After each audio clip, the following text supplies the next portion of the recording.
All right, and we are live. Welcome everyone to episode 2 of working on Mike Rizzi's Song Themes app. How you Morning, doing, Mike? doing well. This is feeling earlier than I thought it would feel. I was going to say that this is I think this is the earliest I've ever streamed. Really? Yeah, because usually it's at least a couple of hours later before I stream. But hey, this is great for all our European viewers because it's only 6 p.m. there as opposed to like 8, 9 midnight. So. And I did have my cappuccino, so that should help. I've got my first mug of coffee, which has partially kicked in. So for those of you who didn't catch up on yesterday's episode, do you want to, Mike, give a quick summary of what this app is about? Sure. I'll just do it verbally. I'm not sure I have the... trying to think, do we have the Miro board? Yeah, I just put the Miro board up. Yeah, so I put a link to the copy of the Miro board that folks can look at, and I can show the Miro board on my screen if you'd like. Yeah, let's just do that rather than me trying to find it. So the app is very... Ted doesn't like to call it simple, so we'll call it thin on business logic. But it turned out to be a little bit more complicated than we thought. We thought it'd be one of those, fun little experiments. But the more we talked about it, the more we realized that there is some complexity here, and we could add some complexity with future features. So the idea is, I'm a volunteer radio DJ. Been doing it since college, and I've kept lists of songs with themes. In other words, more like it's a list of a theme. So like I have one that's, on Halloween, another one that's on July 4th, which is an American holiday. Other themes, political, I'm trying to think of off the top of my head, counting, days of the week, they're all different themes you can come up with. And I've done a lot of theme shows over the decades I've been a DJ, and they're either written down on pieces of physical paper, they're in ASCII text notepad files, they're in Word docs, they're in spreadsheets. So I've always wanted to collect them into one place and make them available to my fellow DJs at this local community radio station that I volunteer at. And I was like, well, why not just go one step further? Why not make this data hoard available to, it feels like a hoard at this point, available to the world. And then if folks, are curious, because there aren't actually that many interesting shared or public websites that say, I want to find songs on Valentine's Day. Right. And they tend to be, if they do exist, they tend to be, here are the top 10 songs on Valentine's Day. Right. And they're all huge major hits. Yeah. The ones you really don't want to hear anymore. Right. Yeah. And so whereas community radio tends to play slightly more obscure stuff. So I thought it would be fun to make a website to share this data. And going down that rabbit hole is like, well, rather than just being a read-only website, what about there being the idea of people contributing songs beside me? And well, should we just have them just contribute and without any curation, or should an administrator like me, review these submissions and go, yeah, that makes sense, or no, that doesn't. And then we started talking about other features like, well, if we had people log in as a visitor, now they're no longer a visitor, now they're a member of the website, they could get some features like being able to save off a playlist of what they've generated, or in various formats, or maybe even get fancy and generate a Spotify playlist or a YouTube playlist. Again, these are a little bit pie in the sky kind of stuff, but yeah, totally within the realm of possibility. Yeah, and like I suggested, like I really like the idea of bespoke apps that we create for ourselves, but that also might have use to others. And I think one of the things that is really valuable is curation. I think we lost a bit of that because platforms and money and venture capital got into the mix. But like, it used to be that we have curation and people have opinions, and this is not necessarily opinionated, but certainly curation and carefully selected data, as opposed to just machine learning, which tends to reinforce the things that are already there. So the dominant theme, yeah, dominant paradigm. like the top 10 list is like, look, if I hear another, I don't celebrate Christmas, and so if I hear another Christmas song that's like the one that they hear every year, it's really annoying. Right. Whereas if you heard some weird obscure one, Yeah, that that could be fun. Yeah, exactly. Which is actually literally what I'm working on right now. Besides this, is I'm broadcasting Christmas Day, but I'm pre-recording it so I can be with my family. So it's going to have a lot of obscure stuff. But back to the themes, the one thing I was thinking about when you're talking about curation, oh, I know what I was going to say, is it's sort of an unofficial tagline at my local community radio station, is that, programmed by humans, not algorithms, and different phrasings of that, right, like, curated by real people, that kind of thing. So, hey, it's Swansea. Yeah, we're getting Chinese food for Christmas. That's our deal, assuming we can find a place that's open. So what we're seeing on the screen, we basically walked through this yesterday. This was our attempt at doing event storming. And if you want the details on that, we're not going to repeat it. That's why we record this stuff, so you can find it on YouTube. This last one was where we ended up with and starting to think about our entities and objects and aggregates and so on. And so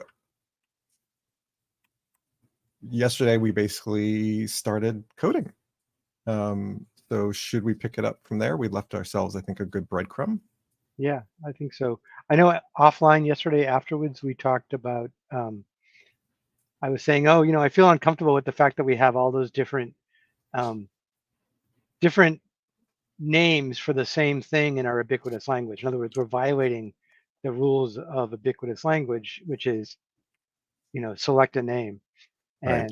And you and I said, yeah, we should, talk about it on the stream, not offline. And I was like, yeah, it's a good point. But I realized this morning, while showering, of course, that's where all the best ideas come from. Yes. Is maybe we shouldn't make that an explicit task. Maybe we should, as we bump up into it in the coding, back to, JIT, just in time decision making. Right. Let's, when we're figuring out stuff, it's like, okay, now it's time where the rubber meets the road. Let's make a decision. And yeah, I don't think I intended for us to force the issue. I think. Oh no, it was me that was thinking that, actually. Okay. Yeah, no, it's totally me thinking that, and I was afterwards. I was like, no, let's let's have it come organically. I think organically, that's best. Yeah, practice what we because yeah. I mean, that is the advantage of sort of coding with the customer in the room, right, and the customer being also a coder, so we can basically be more irresponsible and choose the stuff at a later time, even even a later responsible moment or something the like least that. Responsible, or the most irresponsible. Most anyway. we can choose later, because we can always rename if we bump into it. And I think that is something that still happens, even if you come up with it, because you may find, as you're in a sense speaking the language more, using the words more in the code, because that's where it's really going to get a lot of exercise, you may find it to be really awkward. I mean, I found this when I was working on Ensembler. I'd originally called it a huddle, which the original first name I started with was Session, but that was like really generic, and that was not great. And then I used huddle, but then that word started having a different meaning in our ensembles as a, hey, let's get together and just chat before we continue coding. And so changing it to ensemble, which is really what it was, happens, right? And that happens in the real world. So yeah, I like that. Cool. I've got So the failing let's test up on my screen. yeah. So one thing I wanted to ask you is, I've been navigating and you've been driving. So when have you thought about switching to Navigator, and when you want to do that? So we're not being as strict as we might be in like an Right. ensemble. So I'll leave it to you to. Yeah, Or, I think let's continue with yeah. you navigating it first, Okay. and then when it feels like the time, I'll speak up. Okay. You'll want to move StreamYard off your screen. Yeah, I know. Sorry, I do that so I can look at the camera more. Yeah. Okay, All right. so we got a failing test. We've got a failing test. So what So is this test that's failing? that is, let me close that.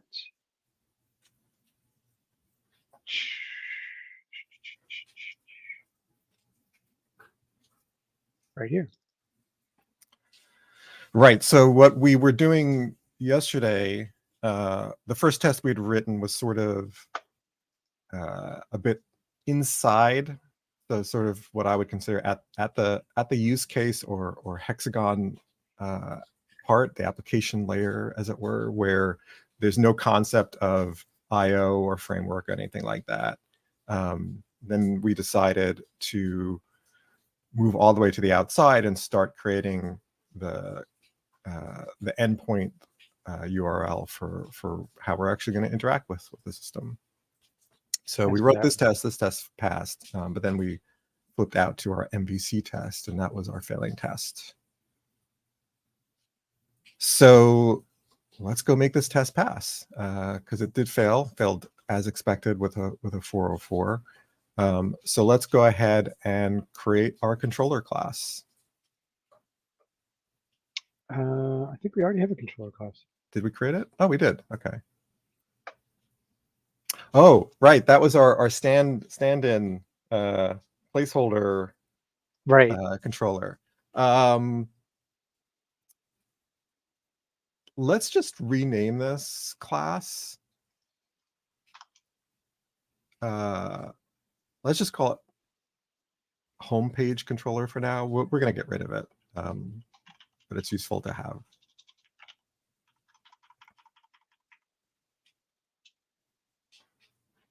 And then we can close that. We won't look at that much anymore.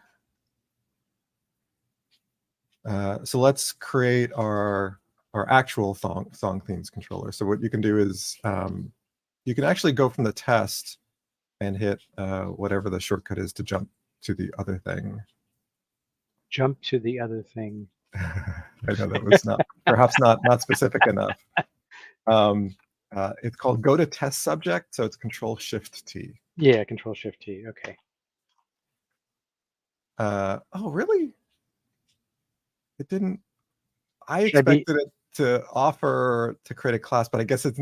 My cursor was outside. What if it's inside? I don't think that's going to matter. No, so that's really funny. So this is where like IntelliJ expects you to create the class first and then go to the test. And since we're doing TDD, we're going the opposite way. And IntelliJ is saying, I can't find a controller that matches this, and doesn't offer to create the class, which is what was in my head. So okay, we'll have to do it the hard way. Yeah, so let's go into the project and create a new class. But it's funny that was like in my head, because that's right. I thought it would work actually. I'm going to suggest that should work. I'm a good bug filer and issue filer, so I'm going to remind me to do that. All right, let's just call it Song Themes Controller. Sounds familiar. Yeah, rings a bell. Okay, that pull down below. And so let's see. So we're expecting this to accept a post at that endpoint. So let's add an annotation to the class. We're going to call it @controller. Did you say app controller? No, sorry. The @ and then controller. So the word controller, nothing app. Yeah, that one. And then let's go inside the class. And we'll create a, let's see, what is it going to return? It's going to return a redirect. Okay, so we'll do public string, uppercase string. Let's just call it theme search. And it won't take any parameters. Oh, I see. Got it. Yep. And let's open up the body. Let's see. So we had the test fail for the right reason. Let's have it fail for a slightly different reason. So let's return an empty string. Is that okay? Yep. And then let's put an annotation on the method. So 6.5. We'll do @post mapping.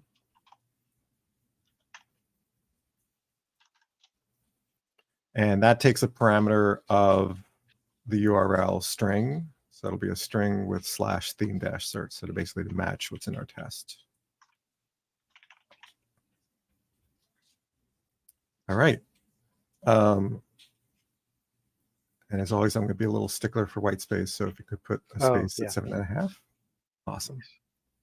All right, let's run this test now. Before you run it, we expect this test still to fail because while it will find the endpoint, hopefully, the return value will not be a redirection. So instead of the 404 we got before, it's just going to be a status code mismatch. All right, let's run it. Okay. So while that's running, would there have been a value in doing a test without the annotation post mapping and have it force us to do that? Or is that a bit too micro? It wouldn't have appeared to be any different in the failure because it still would have been a 404. So it wouldn't have told us anything about what. It still would have been a 404, and so the test would have failed in the same way. Same way, yeah. Okay. Anything you want me to look at in here? So one thing you can do is turn off the word wrapping, the line wrapping. And that's on the toolbar all the way on the right, below the up and down arrows. So there's an up arrow and a down arrow, and then the third one there. Yep. Cut off the soft wrap. So we'll remember that where that one is because we'll be turning it on and off. Got it. So let's scroll down a bit. There we go. So error resolving template. The time wave stuff. That's not what I expected necessarily. Okay, that's fair. So what that's saying is we returned an empty string. So it expected us to be returning a time leaf template, and then it would generate the HTML and return that. Even though that's not a good idea for posts, it's still what it expected. So, and what's weird about that though is we weren't returning a template for the old version, right? The old version being homepage controller. Right, because that was a REST controller. So what REST controller does is basically not bother with any view technologies like TimeLeaf. What you return is what gets sent out. Got it. And that's the main difference between REST controller and just a regular controller. All right, so let's do return redirect : / as that string, and let's get the test to pass.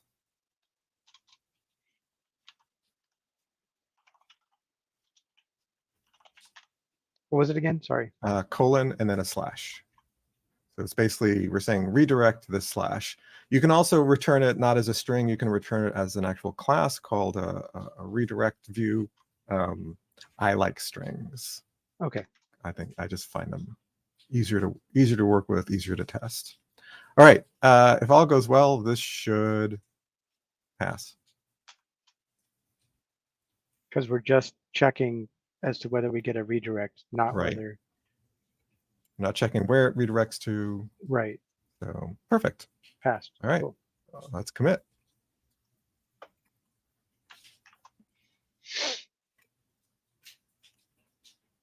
What do you want for text?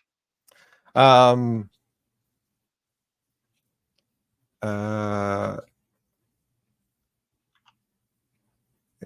can just say added theme search endpoint.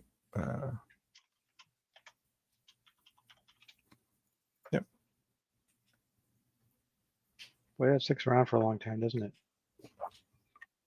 It's almost like it's stuck on there. I feel like it's stuck because it should only last for 4 seconds. Yeah, that's weird. Let me try clicking somewhere. Does that make it? What do these 3 dots do? Oh, there's settings. Oh, interesting. Is that new, or is that I just never noticed it? I wonder if there's some additional keystroke you hit that caused it to stick around. To stick around, yeah. Play with it later. Yep. All right, cool. So it's funny, we could actually deploy this, but we don't have anything that does the post, so it wouldn't offer us anything useful. So right. Yeah. Would it? Yeah. It would make the live website look funky because No, it wouldn't have the. it wouldn't change anything. Oh, Because we it's still different. have the home controller, the homepage Right. controller. If we did do a post to this endpoint, which we could, we'd have to do it programmatically using either the HTTP client inside of IntelliJ or something like curl. Right. But we could do a post, and all it would do is redirect us back to the homepage, and that would all work. Right. I don't feel the need to do that, but it is one of those principles of sort of always deployable, which it is. All right, so what do we want to do next? Do we want to?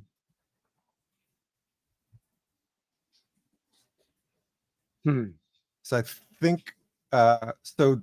The typical sequence I follow is an MVC-based test, so a framework test, and this basically makes sure that we set up the post mapping with the correct URL, and that it has the right annotations, and that we actually do a redirect.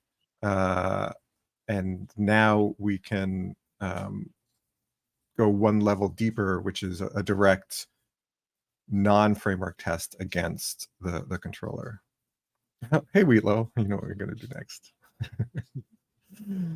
So let's do that. Okay. So what we want is actually, if you go into the controller at the bottom, Yep. and then from there go to test subject. So it's basically the control shift T. Oh. Nope. Oh, that was shift T. Control shift T. Control shift T. Really? You know, did they break something? Because Control shift T. Because there we go. Why did that not work before? Did it not work because you weren't inside the class? I think I was out here. Let me try it again outside the class. Yeah. Oh, that's interesting. So it needs to be inside the class. Huh. I don't know that. But it says 0 found though. It says choose. Well, that's expected, right? Because what it looks for is it looks for test classes with the name song themes controller in it. Right.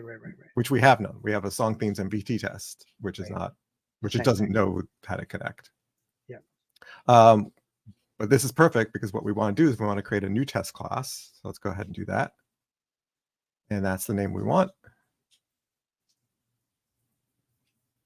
Yeah, we don't want it to generate anything else. Great. Let's flip that up to the top. Mm-hmm. All right, and so let's go ahead and write a new test.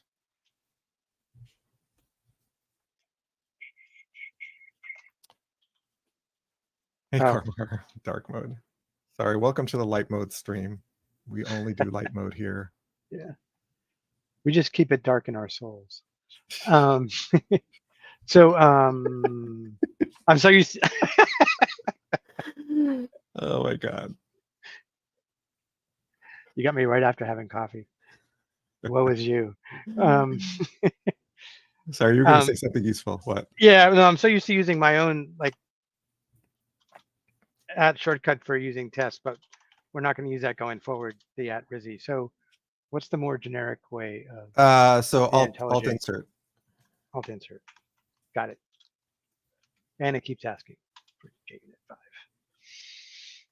Okay. Yeah, sorry, I have to reject the request since we're pair streaming. I need to turn off the ability to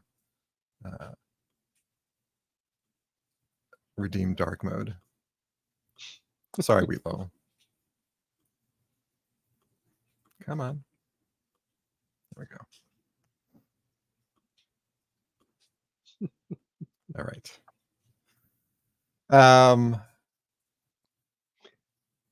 I still don't understand why your I'm just going to try something on my machine. Why your test method auto-generate the JUnit 5 thing? No, that's fine.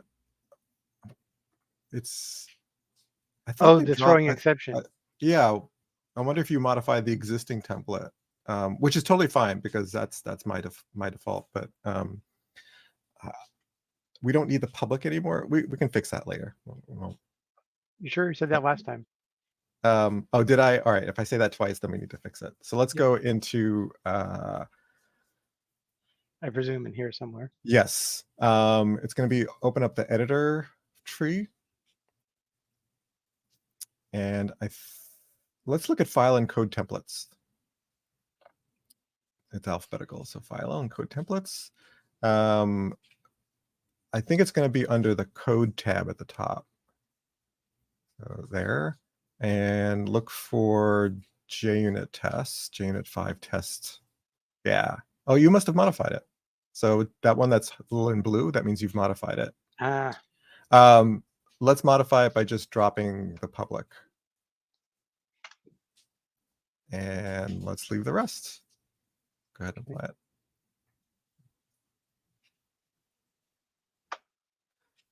it. Darth Tedious. What was it? Darth Plague. Darth Tedious. Yes, that's my Darth name is Tedious. That's hilarious. All right.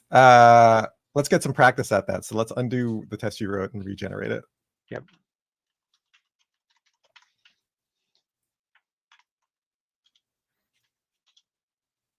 Awesome.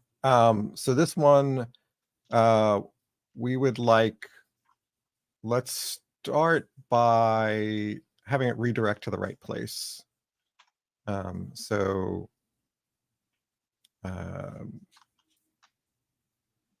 let's see. So post search redirects to search results.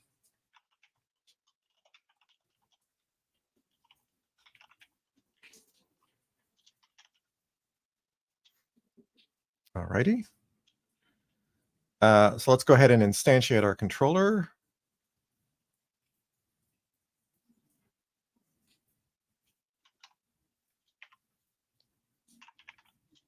Yeah. You'll need to do .new first. Yeah, I know. I was brain fart. Now you can do the .var. There you go. And there is a postfix to do both that I have at some point. We'll set that up for you. So it's a custom one. Yeah, so you do .nv and it basically does the new and the var. Oh, that's sweet. So it's like, I don't know why that's not built in. We do that so often. Right. All right. You prefer song themes controller or a controller or something else? I like the full name because we're in Java, so we need to be verbose. All right, so let's that's our setup. So let's go ahead and call the only method, and we'll hold on to the results of that. So var it up, and that will be let's call that redirect page.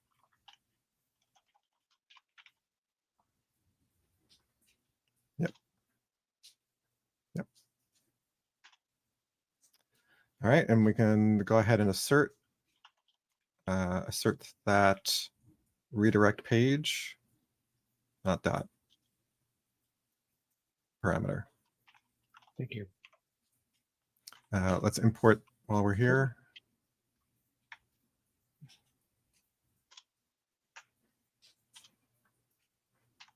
thought we had turned on automatically import on unambiguous imports on the fly. We did.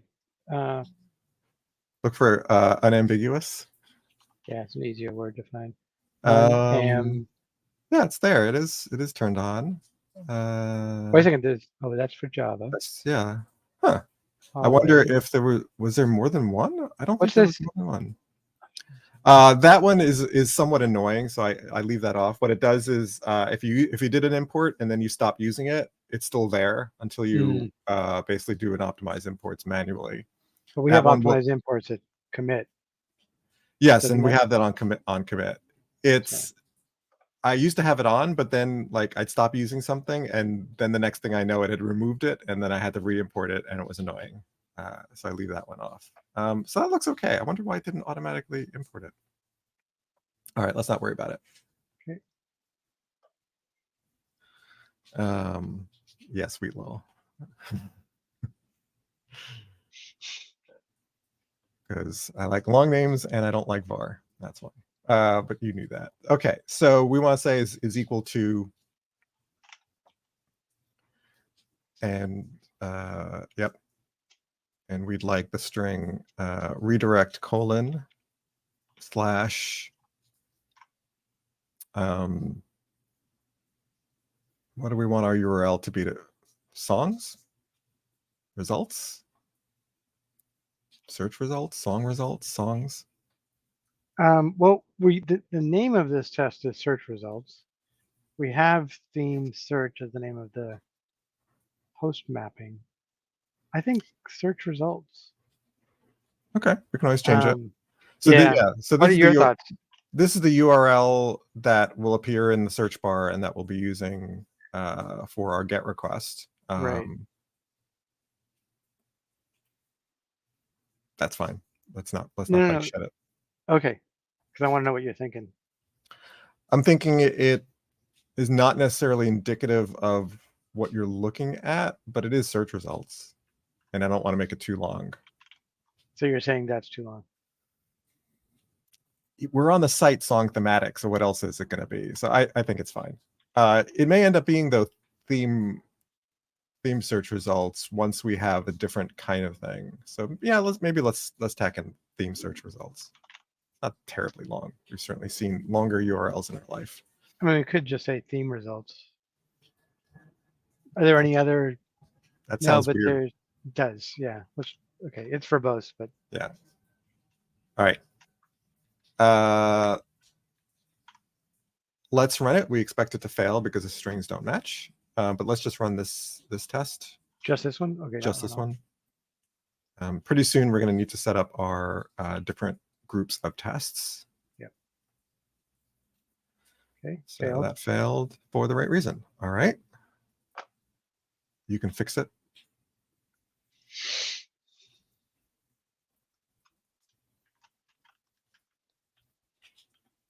Nope.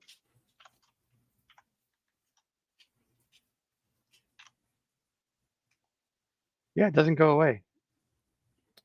That's interesting.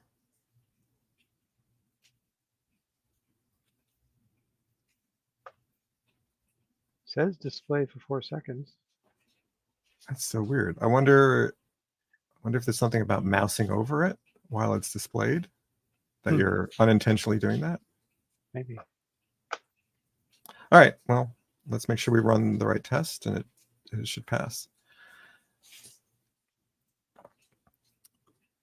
Hey, and functor 0. So we actually already wrote our Spring MVC test to check for the endpoint, and the idea that the scheme I follow is I want the fewest minimalist tests that actually use the framework because they are slow. And so I could here in this test there on the top, we could check for where it redirects to. But that would require me to run this test if I change that. And since I can check that and I can call it directly against the controller, I want to do that because that's faster. Maybe that means that is fairly non-standard. I feel like I'm the only one who does that. You're going to say something? Oh, I'm wondering if maybe that means it's the time to to break out fast tests from slow tests. Should we do that now? Why not? All right. Since, the question came up, we're talking about it. It's on our brain stack. All right. So let's go ahead and do that. Let's put a tag on this test. So 11.5. So at tag. And inside that, we're going to put the string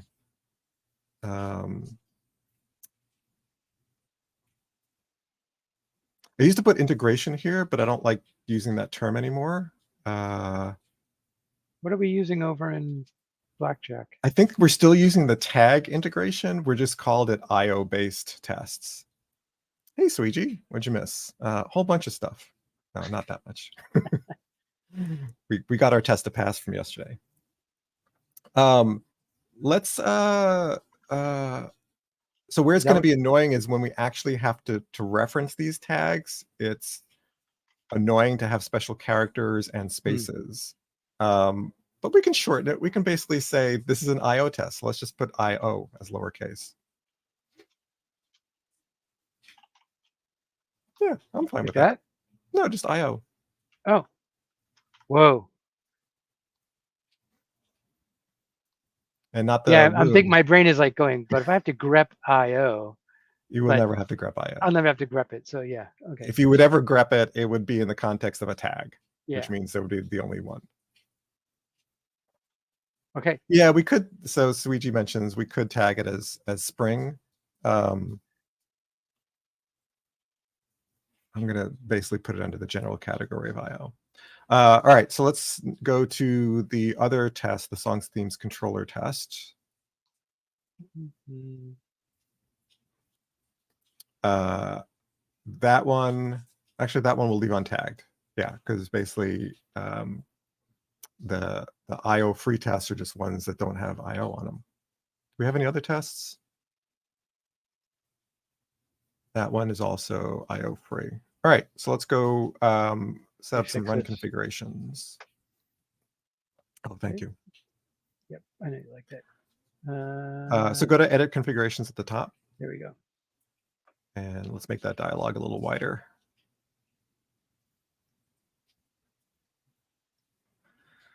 So on the left side, select the all in song themes. And let's do two things. So let's change the name. This one will be our IO-based tests. And here you can use /. Do you want the word base? Yeah, but hyphenated because it's IO-based. Like that? Yep. Let's click on the stores project file there on the right. Yep, done. And under build and run, below where it says all in package, drop that drop down. Tags. And then just put IO there. And hit apply. And let's run that just to be sure that it works properly.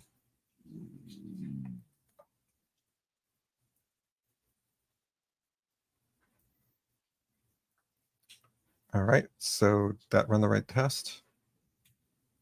Just to open up the, for now, the check mark. Yeah. Okay, so that's our MVC test. Perfect. Okay. Back to config. Well, you got it backwards. We put IO on the ones that are IO based and leave the ones that are IO free untagged. All right, so let's go back to the edit run configurations. Let's go ahead and up in the top toolbar of that window, there's a duplicate button, the third one in. Yeah, copy config. And so we'll call this one IO free. I have this gut feeling that you prefer it uppercase like that. Is that true? I think it just shows up better, but It's fine. I just wanted to. a hard and fast rule. I was trying to read your mind. Oh, okay. And here we're gonna, instead of IO, yeah, stores project file. Yep. And default is fine.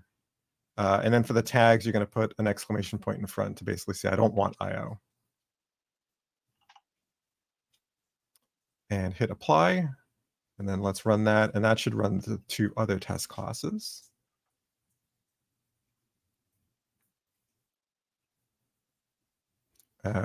Let's go into the applications one, the one that context loads.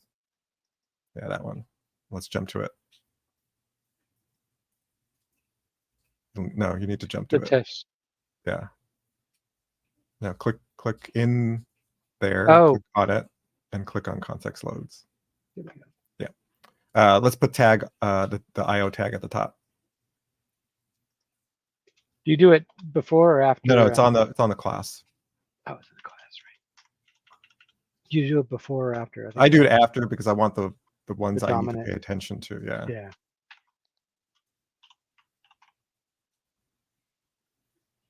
Okay. So let's try it again to make sure that we got that. Oh yeah, we could put none in the tag selector. I think I had a reason for that, but maybe I didn't. All right, so that is our 2 IO tests. Sorry, those are 2 IO free tests. Let's run the IO based tests. Make sure it's still just that. And make sure it picked up both of those. Got to run it though. Probably did. So selecting it does not run it unless you select it. I know. I thought I pressed it. All right, so that ran both. That's great. Let's do a commit. And we can say added tag run configurations.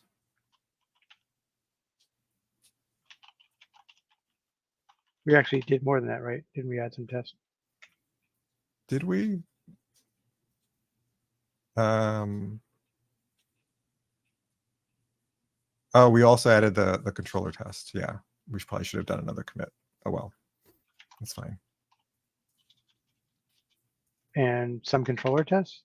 And an IO free controller test.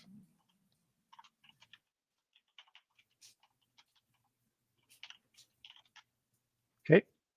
Yep. Awesome.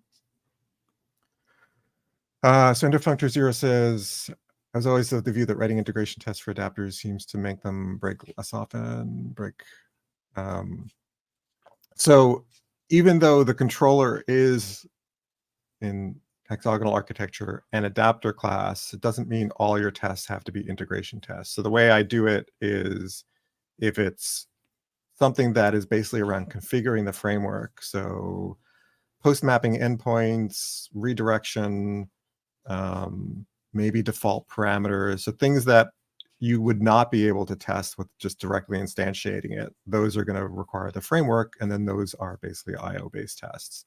Anything I can do that does not require the framework, I will do without the framework. But I'm still going to be, and so most likely I end up with a bunch of tests against the controller that are IO free, that don't require the framework. Because I'm just saying, given these parameters, it should do this stuff, call this service, retrieve this information, and so on.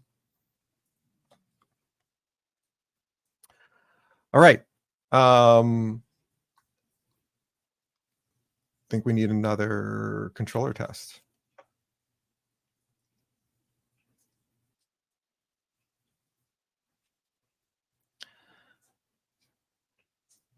So what we want to do next is, so we've got our song searcher. So I think the next step is connecting it up to our song searcher. Even though Connecting our song what? searcher doesn't, even though a song searcher doesn't do very much, we'd like to Right. just actually hook it up.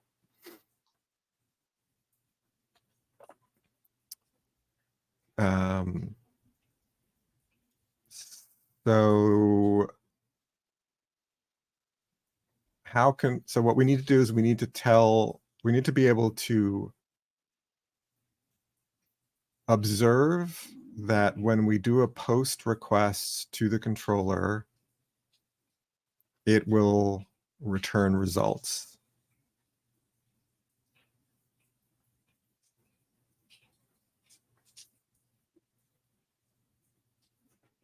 So my default way of doing this is basically give it the song searcher and then just expect that that there are empty results.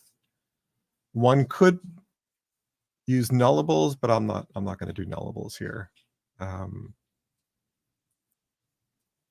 What's your rationale for not doing nullables? It's not my habit, and so I'd have to go and remind myself how to do it. We can talk about if we want to do that at some later point. Sounds good. The other option is we could mock song searcher and force a return value of that and check that that's what we get. But I don't want to do that because I don't want to use mocks. Yep. Or at least not Mockito mocks. So let's go ahead and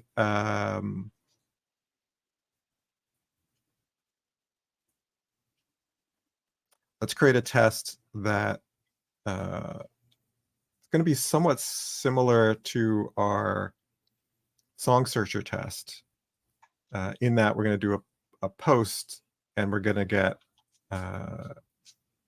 basically empty results.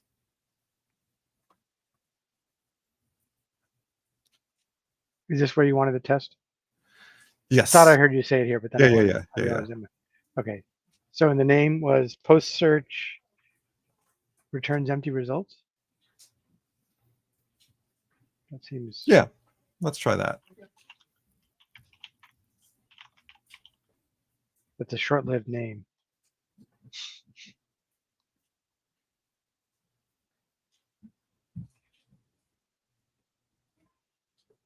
So how do we want the search to actually work?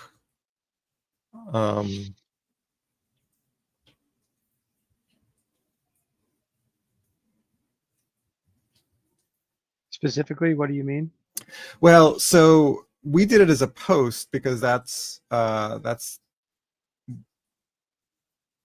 was my gut reaction, but I wonder if that's actually correct.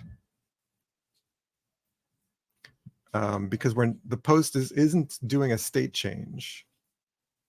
Right. It's actually a query, and so we could do the query as a GET request.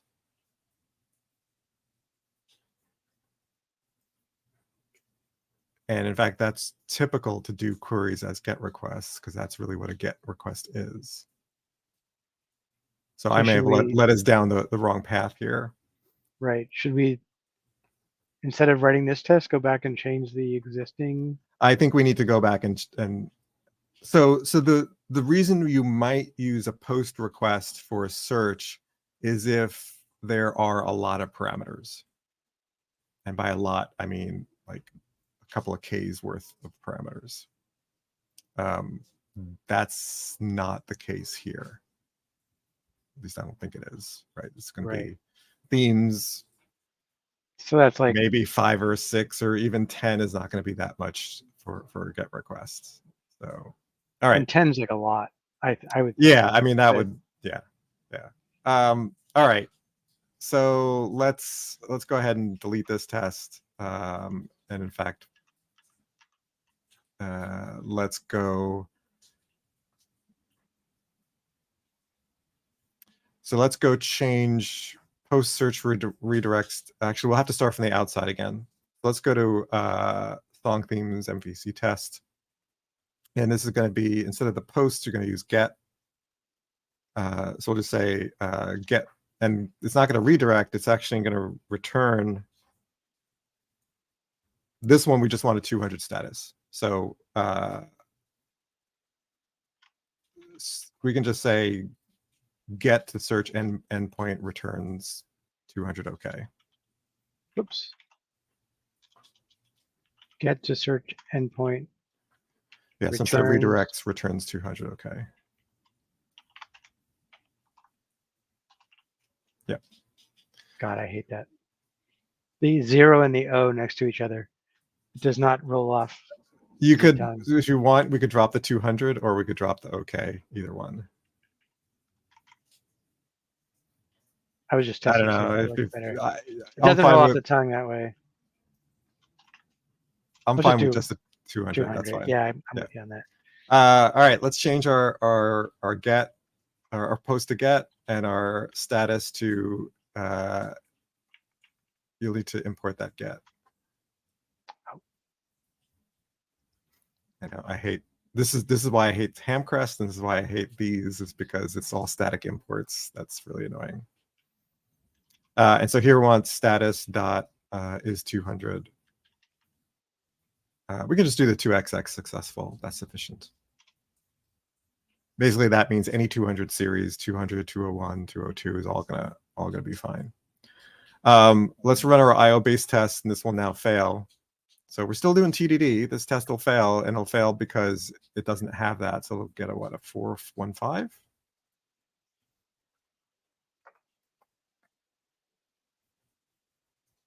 So it did fail, and 405. Right. 405. 415 is a different one.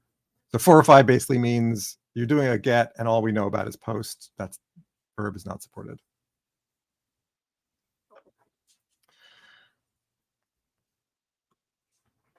So Kermor asks, are you now turning it into REST endpoints? No, these are not REST endpoints. We are not doing REST.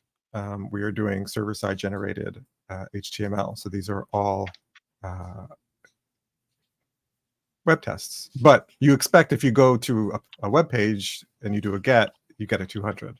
So what this tells us, not necessarily that anything worked or didn't work, it tells us that the endpoint is correct, right? Because again, this is about the configuration of Spring, that we've configured it correctly. Which we haven't. So let's go configure it correctly. Mm-hmm. Send me somewhere. So let's go to our song themes controller at the bottom. And change post mapping to get mapping. And in terms of what we'll return, this one will be a little trickier. If we return an empty string, we're going to get the complaint that the time leaf template doesn't exist. But let's do that anyway. So at least we'll get a different error. Run the test? And run the tests, yep. So I expect a time leaf complaint. Yeah.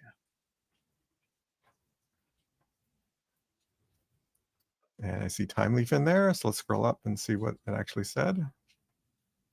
Keep going. Yep, error resolving template. Perfect. So now we need to create a template. And what was very clear is even just with two of these tests that they are much slower. You notice how slow they run, even with just two. Yeah. Yeah, there's a certain amount of startup time that overhead can cut across multiple tests, but yeah, it can be pretty slow. Yeah. And you gave me a next step direction, but I missed it. I didn't. Other than we need to create a template. Ah. So let's go open up the project window under resources, templates. Let's create a new HTML file there.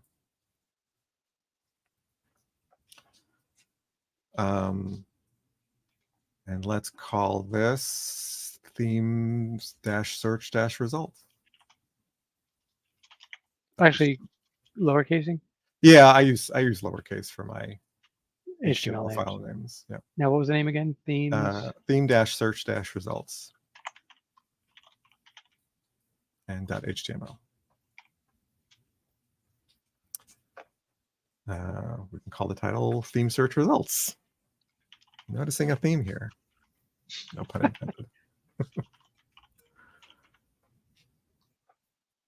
And just hit enter to get out of that. Yep. And let's just put an H1 header here.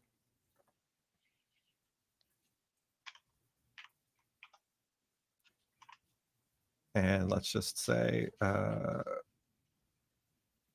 let's just put the word songs. Let's put that song in uppercase. It's going to annoy me if it's all lowercase. Okay.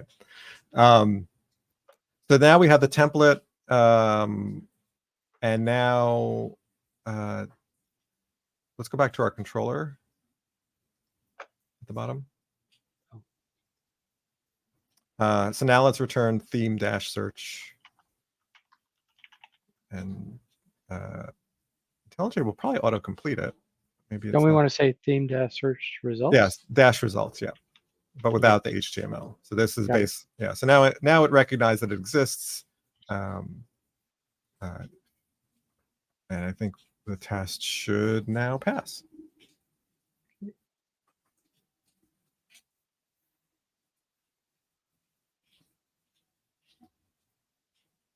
Sweet. All right.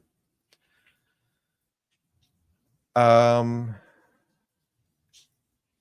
gonna say do a commit, but I'm feeling like I want to fix the direct controller tests before we commit. Sure, that's this one. So let's go to that one. So let's rename the test. Right. So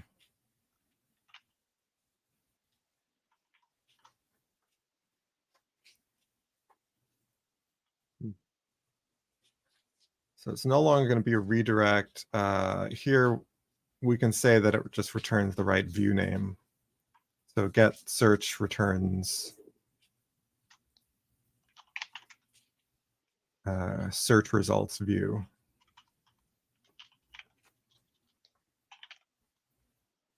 I almost spelled it VUE. And let's rename the variable redirect page to view name. So on 13, the variable name.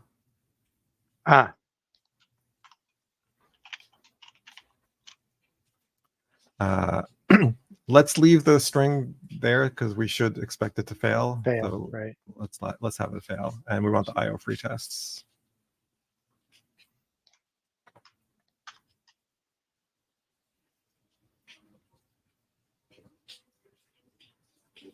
All right, that fails expected. So let's go ahead and make it pass.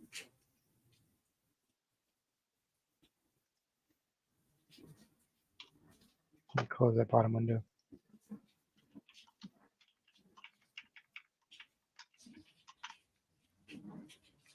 That should do it, right? Yep, should. Sweet. All right, now let's commit.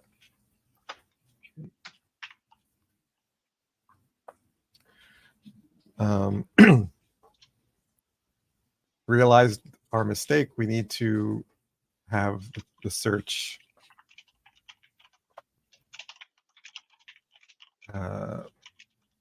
be a GET request, not a post. All right.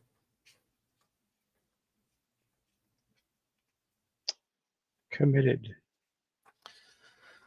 So top of the hour. Should we take a break? Yeah, actually, there's a good opportunity for a break. Good time. Let's take a 5-minute break, and when we come back, we'll start connecting our controller up to our minimal service implementation. Cool. All right. See you in 5. Yep.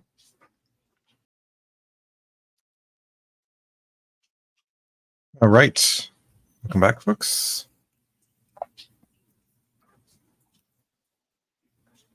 Yeehaw. All right. So what should our next step be? We've got our view appropriate, and now we want to hook up our controller to our searcher. So what are your thoughts on how we might do that? Actually, I had a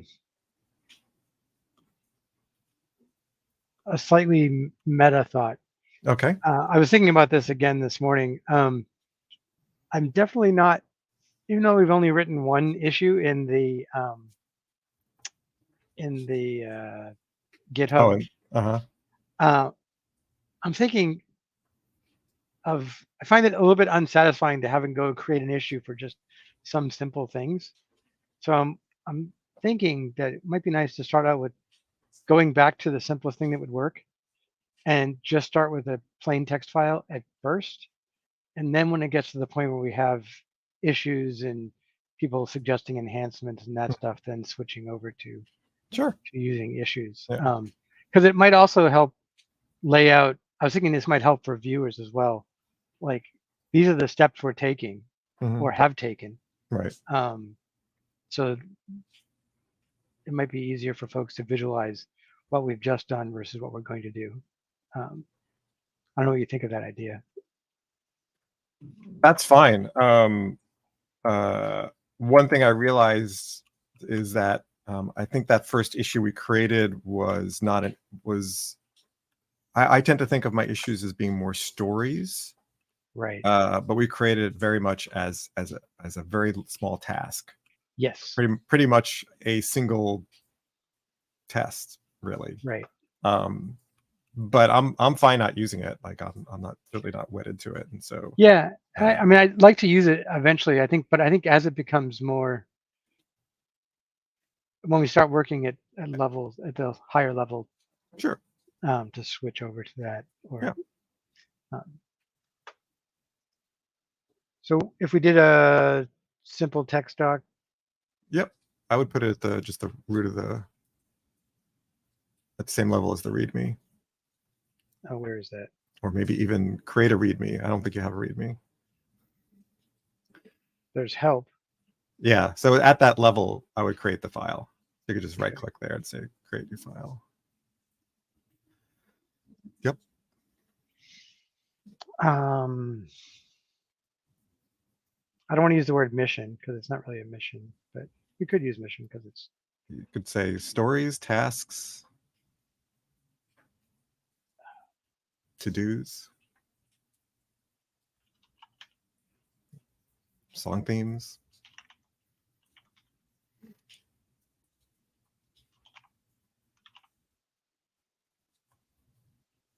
I don't know. I'm going to go with mission. I think I like it. All right. It's not really a mission. Backlog. No, I don't really want it to be backlog either. I'm deliberately trying to make it not story-like. I'll show you what I mean. I think mission is fine. Yeah. Can always rename it. Can always rename it.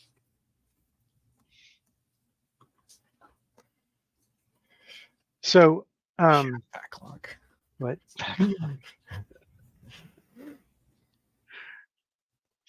Backlog, where things go to die. You know what? You could call the file name Jira. Yes, let's put it into Jira, and it's a text file. Oh, we should do that. If you don't do that, I'm going to do that on my own thing because that's too funny. Yeah, but let's put it in Jira. It's a text file. Okay, let's see. Can you rename a file from, or do you have to do it from the? I think you have to go to the. You might be able to do it if you're in the file, but I think you have to go into the project window. Yeah. There you can just hit Shift F6. I was wondering if I could do Shift F6 or not. Okay. Perfect. I don't think the haha is needed. I think the haha is implied. Yeah.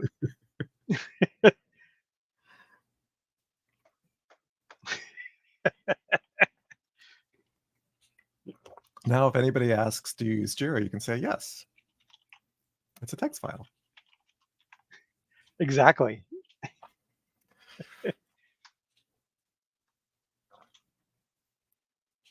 So what have we done so far? Let's we want to get the dopamine hit of checkboxes. Sure. Let's see. Can we reconjure this without having to watch the video? Well, I think so. The first thing we did was we created the song searcher.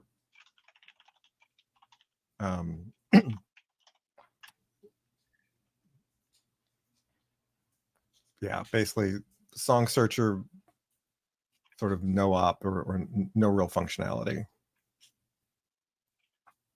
So actually create song searcher initial by theme, or I don't know. I mean, it's sort of funny to sort of backfill it to do. I know it is I kind of don't know weird. what our intent was to basically create our start creating our use case, but we're certainly not done creating the song searcher.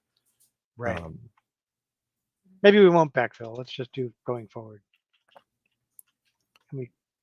Unless folks think there's value in. Yeah, I don't know. Because I mean, we could put as basically a to do, create song searcher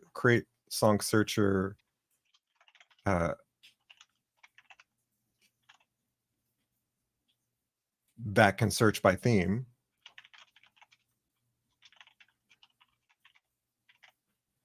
And then we're not done with it. Right. And then and we'll probably have sub things under that. But then we can say create get endpoint for searching by theme. I think that's a top level thing. Yeah, I was thinking that too. It auto jumped. It auto indented on me. If you put a new line, it won't do that. Create get endpoint for, what was it you said again? For searching by theme. I hesitate to keep saying by theme since that seems like it's implied, but it will need to be different later, so that's fine. And end of functor here says, wouldn't the first thing under create song searcher on line 5 be can find a single song? Actually, our first thing is finds no songs, and we did that.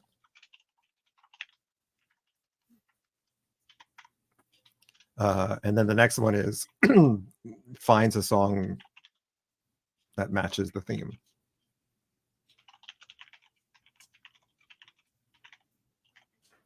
And then the next one would be find multiple songs that matches the theme.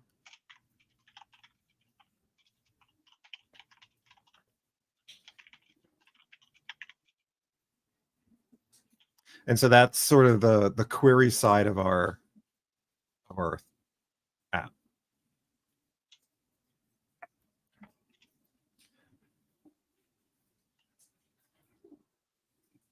And so under the get endpoint, we can, since that's not really done, the first step is return empty page.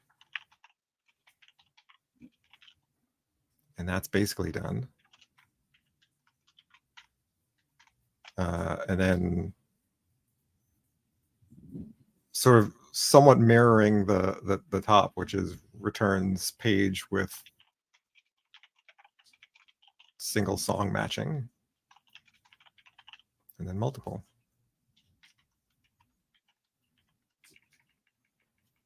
And so those are work to do. They will require us to write some time looping code. Right. Well, there's a lot of stuff coming into chat now.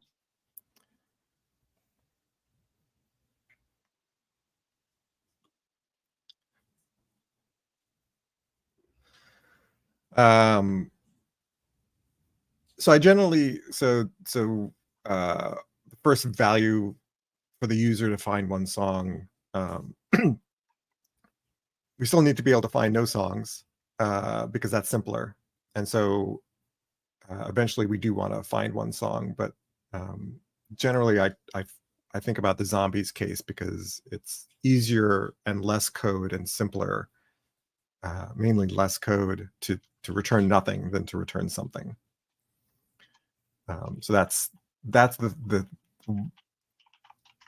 my flow in general, unless it doesn't mean anything to do nothing, like there is no zero case. Sometimes that's the case, but especially for queries, returning nothing, returning one, and then returning many is a good flow.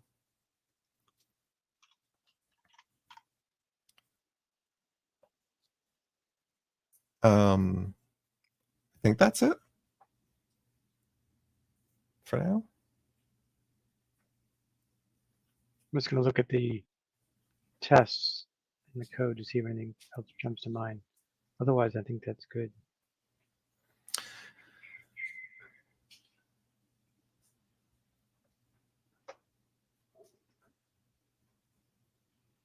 Oh, this should be up above.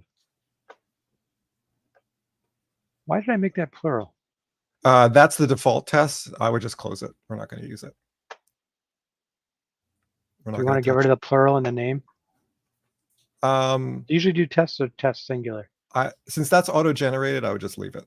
Oh, that was auto-generated. Yeah, that's the auto-generated one. Okay.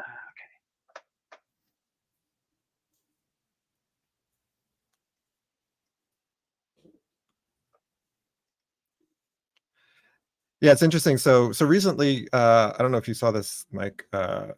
Kent Beck posted an article about, sort of TDD canon. And one of the things he mentions, which he does in his TDD by example book, is sort of this punch list of tests before he starts writing a test. He'll note down a few tests that he's planning on writing. And it caused a bit of an interesting discussion among those of us who don't do that. So it's like, so wait, am I doing TDD if I don't create that list? And so at least Jipo Hill got the explicit, no, you're still doing TDD from Kent Beck. So I figure I'm included under that umbrella. But it is nice to do it, to create sort of a list so you don't forget anything. And as things come up, you can put it on the list and then decide if you want to do it once you're done with other stuff. So yeah, I think to add to that, like, I wouldn't go much farther than this. Yeah. Right. It's not like I want to create like all stories that we can think of. Right. It's definitely keeping it to close to the horizon. Yeah, exactly. Okay. All right.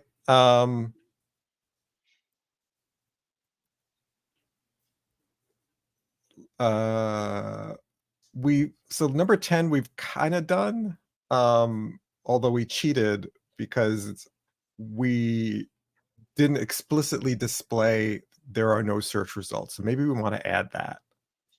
So we are returning an empty page. I think that's fine. But I think we want to add one more, which is return page saying there were no results.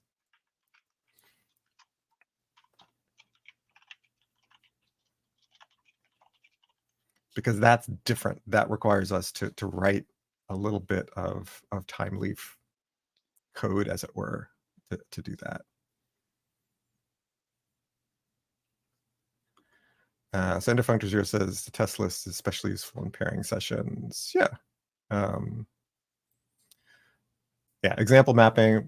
I don't know if you saw, we did some of that sort of as part of our event storming, although we didn't explicitly do examples. We'll probably get to that once we get more into the searching. Yeah. And yeah, it's always good to have a place to external memory. Yeah, it was actually, and I guess another way of thinking about it, besides the witty name of Jira, it's almost like it's almost like if I was coding solo, a place where I would throw a sticky note, right? Like on my monitor. Right. Right. Or I jot it down in my physical notebook. Yeah. Right. Yeah. Don't want to forget this, but doesn't have to be too far into the future. Yep.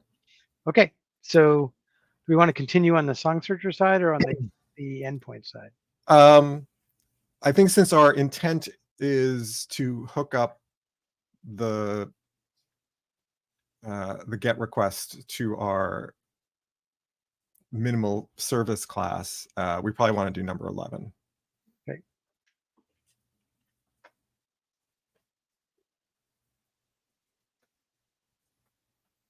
So it's not going to be an MVC test. For the most part, we're done with our MVC tests. We may pretty much, one of the things that in my experience, I end up with very few MVC tests, pretty much one or two per endpoint. And since we've got our endpoint, now we can focus on the controller test. All right, so let's go to our controller test. And let's write a test for hey,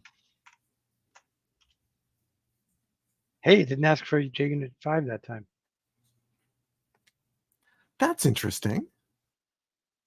That is. I wonder, oh, probably because it already detected that you were in a test class that had JUnit 5. Ah, right. Yeah, so it already knows that. Yes, we're working on Jira 11.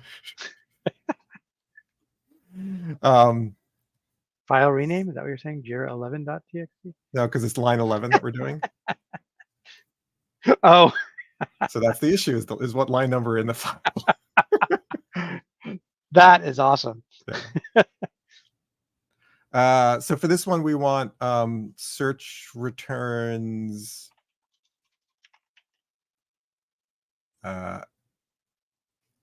no songs found.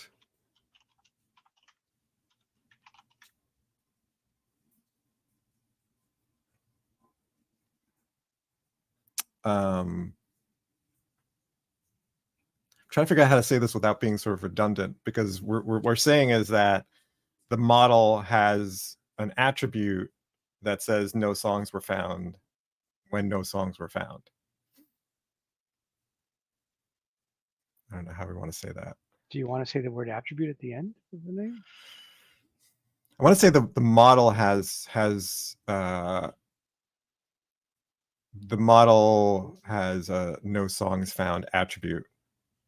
The model has a no songs found attribute. Yeah, I guess so.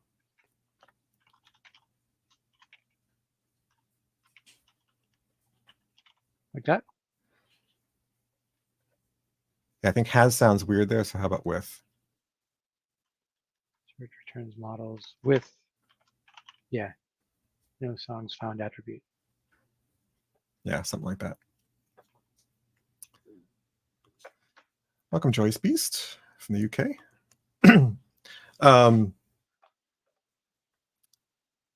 So yeah, so let's go and I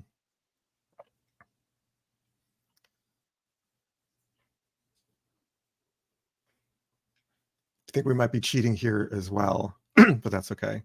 This will set us up for the next test. So let's, so you can, I don't think we're going to copy and paste anything. So we'll just go ahead and instantiate the song themes controller.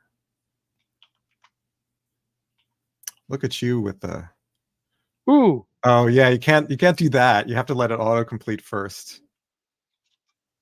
But that was excellent use of camel case. Gotta do that. Yes. Then. Right. Yeah. Okay. Perfect. So now we don't care about the return value. What we care is that it's going to accept a model. So let's create a model. So the class name that we're going to declare is model. And the variable name we'll use is model. Yeah, so that one. Is it going to use Spring Framework UI model? Yes, but that's fine. Okay. That's still a non-IO test because it's not doing any IO. So don't do new. But you want to import the right one. Oh. Enter which one do we want? The second one. In fact, you know what? Let's do something to optimize your work here. So undo. Okay, and now nope. Oh. I can redo. Oh. So you want to have model there. Yep. What you want to do is when you do Alt Enter, the second one. So go down and select the second one, but don't hit Enter. But the second one is the wrong one. So what we want to do is we never want to instantiate this. We never want to import this. So if you hit the right arrow. Wow, on this line. Yep. We can say exclude, and we probably want to just certainly exclude logback core model. So go down one and select that, hit enter. So what this does is it adds to the ones that you want to exclude from auto import. And over time, the more you do this, the more the add unambiguous imports on the fly will just import what you need. Got it. Sweet. Yeah. So now if you sort of back up one space and type model again. Oh. And if you hit space, it would have auto imported it, but you could just manually import it. I see. Yep. So model will be our variable name. And that's going to be equal to a new concurrent model. Yep, that one. That's it.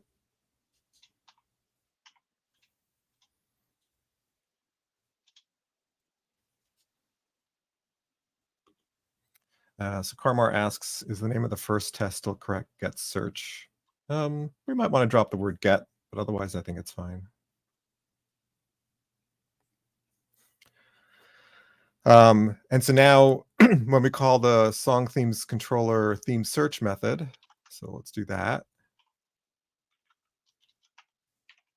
We're going to want to pass the model in as a parameter. And that will cause us to have to refactor.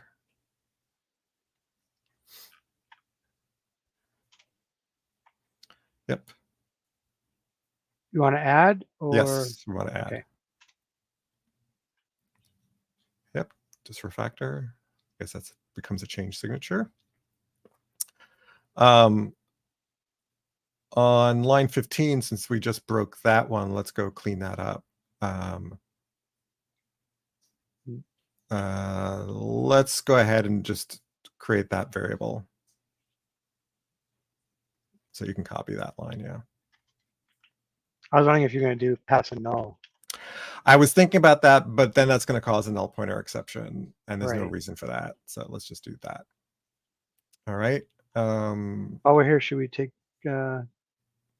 Karmar's suggestion? Rename. Yeah, let's drop the word get from the front of that test method name. Okay. I mean, technically it's a get, but at this level, that's sort of not relevant. Yeah. Thank you, Karmar. All right, so let's go back to the test we were working on. And so what we expect, so this will be our assertion. We're going to assert that model dot get attribute. Can't figure out why that pop up above, but I'll get that. Oops, nope, not that one. Yeah, there's some setting I turned that off where it pops up sort of what are the parameter lists that are possible. I don't remember where that is in my settings. And so what attribute name did we want?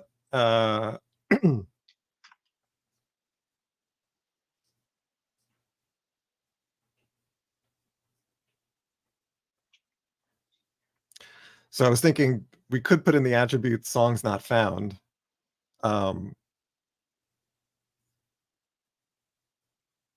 But it would be a Boolean, and I generally don't like naming Booleans in the negative.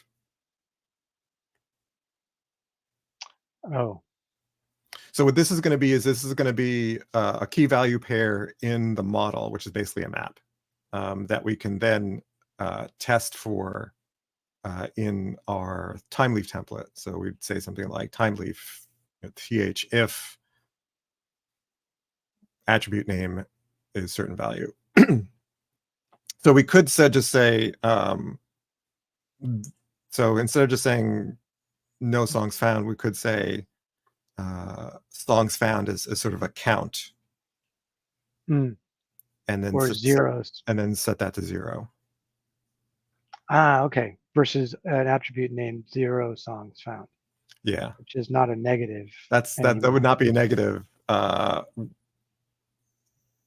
One could say Yagni, right? We don't need the song count yet. Right. I was just about to say that. But you have a but you're about to say, so tell me. I kind of feel we're going to need it. Like pretty soon? Like as part of when we display them, well, actually, there's a customer question. Do you want to see how many songs were found? Do you care about the number? Realistically, I don't think I do. It's a good All right, question. then let's not then let's not put it in. Yeah. So we either put something like 0 songs found, and that's true, or we put songs found is false.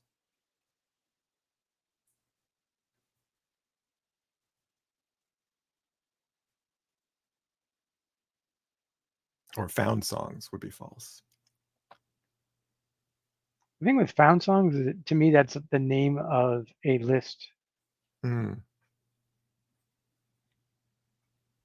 I mean, it could be viewed as a Boolean, but it also could be viewed as a list. Yeah.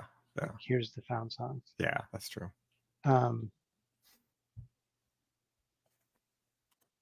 That's a good point, Karmar. Oops. Wrong one. Sorry. That one. Yeah, well, at some point we might have to worry about paging if we get too many. I tend not to like paging unless it's really a lot and really slow. Because I hate paging. But I hate infinite scrolling worse. So we will not do infinite scrolling. I refuse to work on a project that does infinite scrolling. That's my ethical stand. So what variable should we use here? What were the non-found? See, this is that pop-up that's still, even though I've got no pop-ups shown. Cool. It's an app I'm no longer using. I should just uninstall the app. But I'm just surprised it's violating me. So Sweetie suggests empty search result equals true. So if empty search result. Yeah, that works. Okay. I like it. Make it Thanks, so. Luigi. Make it so. Empty. Gotta spell it right. Search result. And then we're going to assert that that is equal to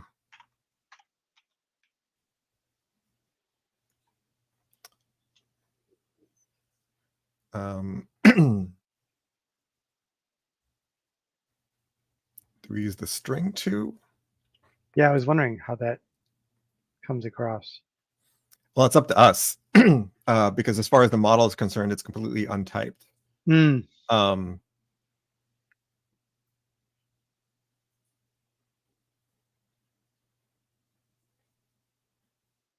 Let's start with a Boolean and see how that works. And if it turns out to be awkward in our template, then we can. So let's do Boolean.true because that's what we're going to want. Uppercase true. Yep. Oh, screaming caps. Yes, because it's a constant. Right. True is. I always have to. Uppercase as an instruction sometimes is confusing because it could be. Do you mean just the first letter is uppercase or all uppercase? If you had trouble figuring it out, we would have resolved that. Yeah. All right. Let's run it, and this will most certainly fail. It shouldn't break the other tests because the other test isn't concerned with the model. But this will fail because the model doesn't have that attribute. Yep. Right. All right. Do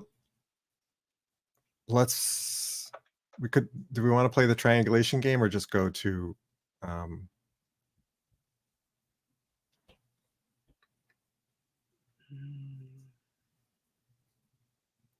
Part of me is saying no, we don't need to play triangulation. Yeah, I don't think we need to do that. So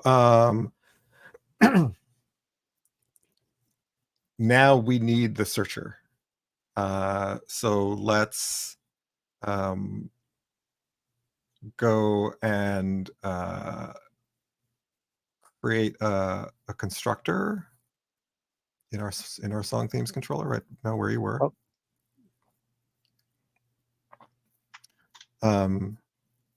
Is there a create constructor? Yeah, if you're inside the class, you can do the alt insert. There we go. Yep. And so that constructor, we're going to want to inject our song searcher.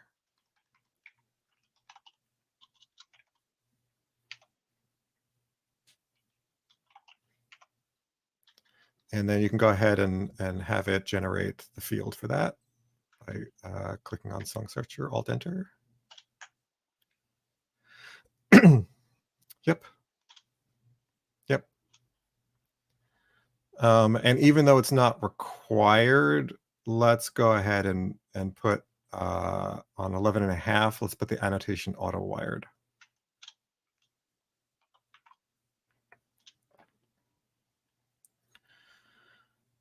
All right. Why is this?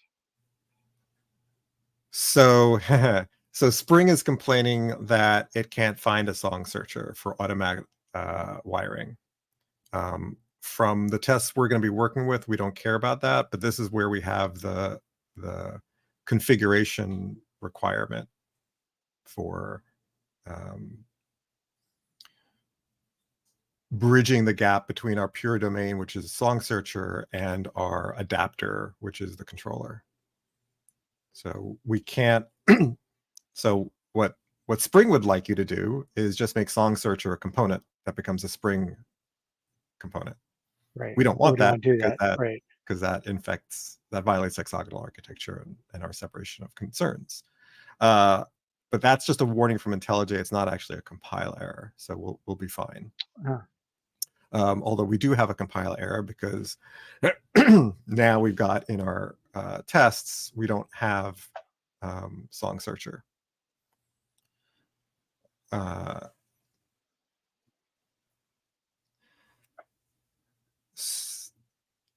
Yes, this happened to me as well when I upgraded Ensembler, removed all my auto-wired annotations, and I was upset.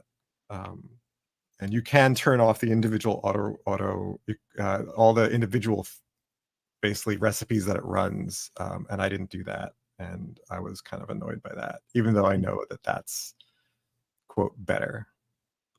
I still don't like. I'm okay with a level of magic that's in Spring Boot, but yeah. All right. So what should we do here? What do you think we should do here? We have a couple of choices. We could pass a null, or we could just pass in a new Song Searcher. I'm leaning towards new Song Searcher because if we pass a null, it's going to blow up really soon. Yeah. So we're going to dereference it pretty quickly. Yeah. So we could create a null object, but right now Song Searcher we're eventually likely going to need to encapsulate our setup. Yeah, I don't know that I'd even bother creating a local variable for it. Oh, yeah, you're right.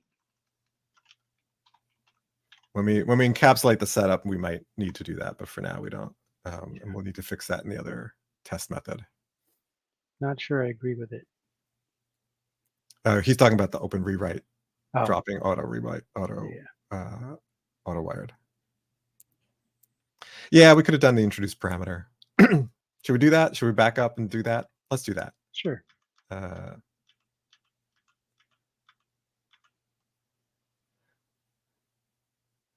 Is this where we'd go? Let's see. So let's go into the constructor on the bottom. Let's drop the parameter. Just delete it and delete the assignment. Oops. And so do delete this too. No, you want that. Because what we want to say is on line 15, we want to say this dot song searcher equals new song searcher. Oh, I see.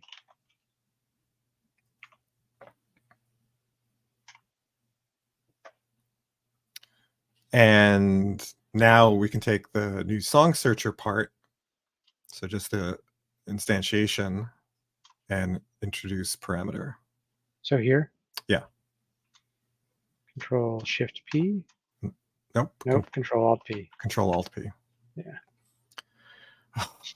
Let's drop the number 1. Oh, hey. There we go. There we go. I thought I filed an issue for that. Maybe I have to go back and look and see what the status of it is. All right. So that should have been a pure refactoring, which means all of our tests should still pass.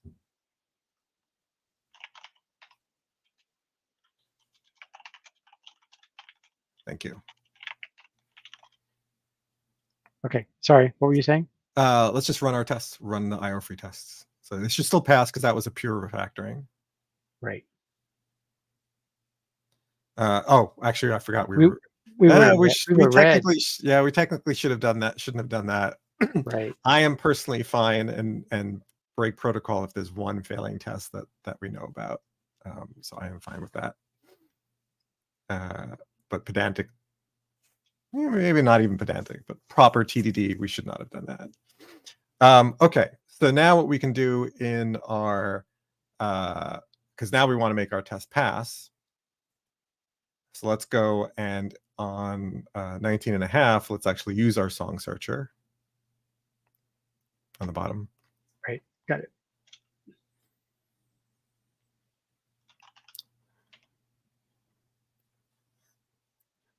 And so we'll call the search method.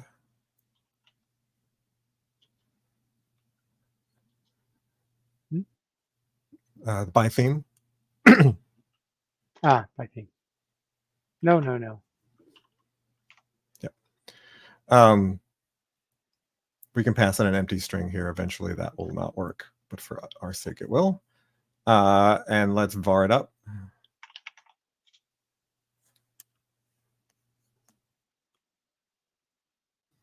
Found songs? Sure. Since we talked about it recently. Yep. And so now what we'd like to do is, if that's empty, we want to add that attribute to the model. If found songs is empty? Mm-hmm.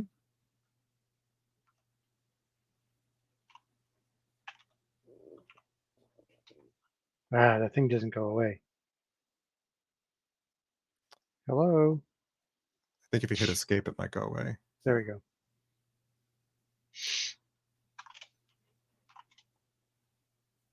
And then we're going to do what again? You did add an attribute. So we'll add an attribute to the model. So if you call model.addAttribute,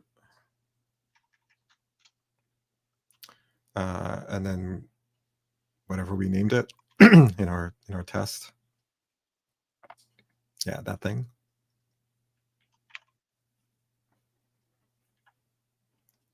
And then, oh, actually, I guess we could just say,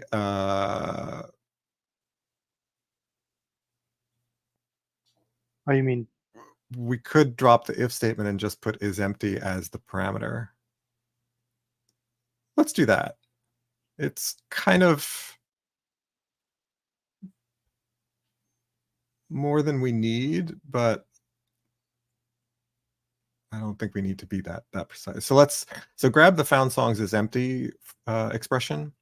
So cut that, and then go to the end of add attribute and put a comma. Before the paren, and then paste it, and then complete it, and then delete the if, and there we go. Yeah.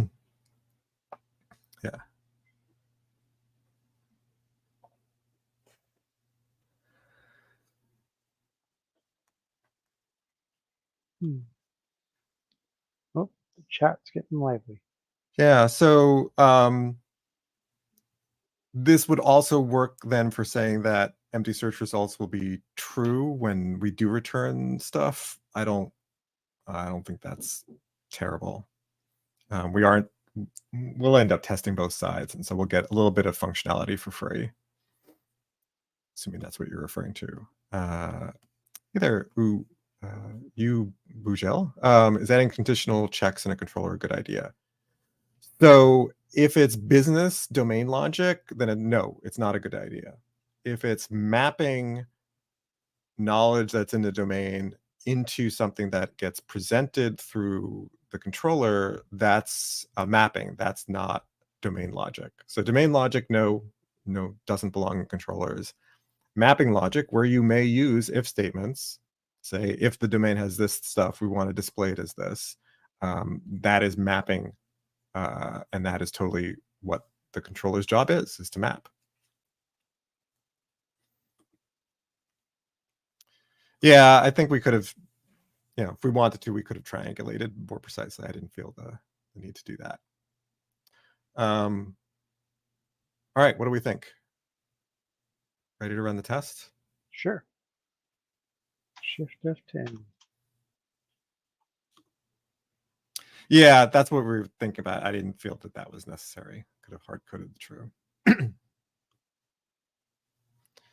Right. One of the things about TDD is you get to use your professional judgment. All right. Yeah, I mean, definitely when learning TDD, you want to triangulate a lot. But right. then I think even in the Kent Beck book, he even talks about, I forget which book it is. I think it's the Kent Beck book, where it's like eventually some of these triangulations are so screamingly obvious, you don't need to triangulate. Right. Yeah. So what I always like to say is you take bigger steps until you fall, and then you back up and take smaller steps. And you kind of learn how big a step you can take. That's what experience is. And if it ends up we fall flat on our face, we know how to recover. All right. Since we're at passing tests, now before we commit, if we're not getting paid for writing tests, yeah, it's too bad. If we try to run all the tests, actually we didn't create an all test thing, so let's do that. Let's go into the edit configurations. We can just duplicate one of those. We'll call it all tests, and you can delete the tags and change the tags drop down. Yes, we do want to store it, and just say all in package. And let's apply that, and let's run it. So I expect our IO tests to fail because it couldn't find the necessary thing to auto wire. All right, Sweegie, have a good evening, night, and yep, see you next time. So we should probably fix that. So what this is complaining about, again, is that auto-wired, where Spring needs to be able to inject the song searcher, an implementation of a song searcher into the controller, but it's not aware of song searcher. So we need to create a bridge, and this is where we'll go into our application class. This one? Yep. And so let's create, if you go to 12 and a half, we'll put an annotation at bean.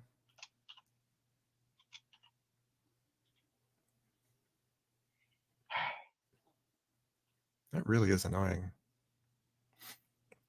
The other problem, and I think I mentioned in the issue I filed, the problem is that it's bigger, but it's also higher up on the screen, which is annoying when you're using that part of the screen. The screen, yeah. So what? Actually, I'm curious. I'm trying to do something that's innocuous. I'll just do this. And then now, because this is here, when you hover over, you get the 3 dots. Yes, that's what I figured was happening. So then there is size. Could make it small. Small. It's still fine. And are there any other settings? There's no color settings, is there? Yeah. Bottom center, bottom right. Still in the way of the code. Could try bottom left, see how far that goes. It's less in the way. It's still in the way, but not as bad. Okay. So what we want to do is we want to have a public method that returns a song searcher. Okay. And we can just call it song searcher. And basically does a return of a new song searcher. Whoop, how'd that happen?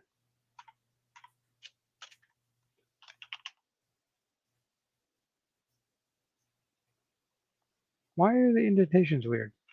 Okay, I'll figure that out in a second. Return new.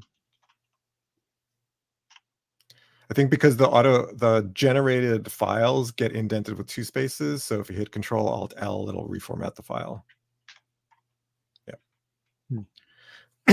it's weird when they generate the code that the template they're using is 2 space indented as opposed to something else. I don't know. Right. All right. This should have satisfied Spring. So let's run all the tests. If we did it right, they'll all pass.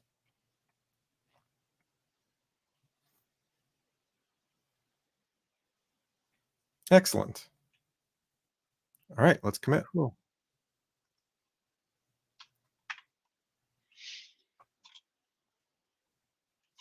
Oh, do we want to check? Do we want to update our Jira before we commit? Sure. Best thing ever. Okay. Yeah. I think basically we have 12, even though we didn't quite return. We returned the page. We didn't.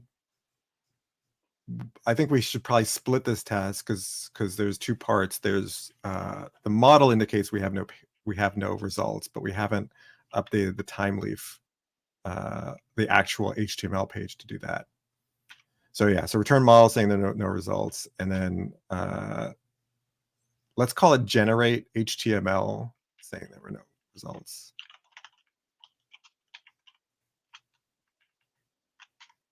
Yeah. And then we would do that for the other 2. I think we would do that for the other ones as well. Although the double. We probably want to split. Yeah, there's really kind of 2 pieces to each one, which is sort of the in a sense the subcutaneous part, right, just below the HTML generation. Check the model is there, and then those won't be automated tests necessarily. So we'll just have to visually inspect those. Yeah, we can leave that for now. Okay. All right, let's do commit. Do I need to? No, I don't. Text. So I think we can just say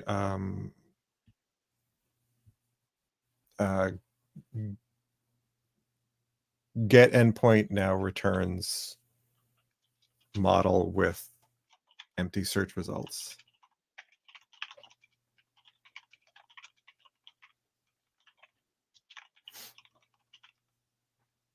Okay. You want to say anything about adding the all test configure? Yeah, that's obvious. Too minor. Yeah.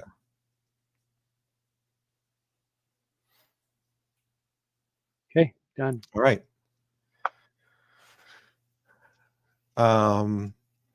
So now we have a choice. We could go back to our domain logic code, or we could continue with the UI.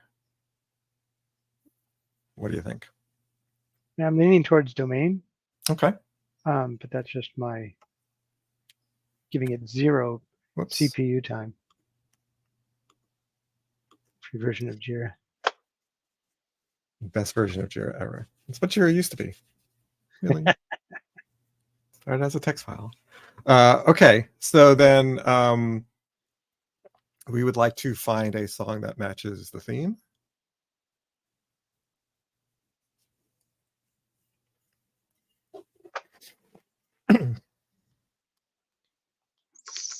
So one of the things that I can do when I'm streaming through OBS is I can have the banner basically pull from the current tasks that I'm doing. That's not something that unfortunately StreamYard has. No. So then you could put that in the banner. Yeah, because then I could put that as a banner. I could go write it, but it's not worth it. So. Right. All right. Yeah. So let's find a song that matches the theme. Okay. This will probably generate more tests. Yeah.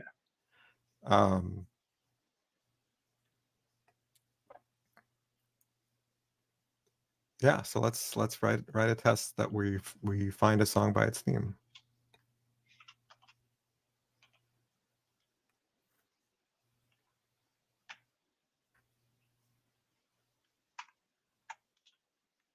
Ah. There we go. Yeah.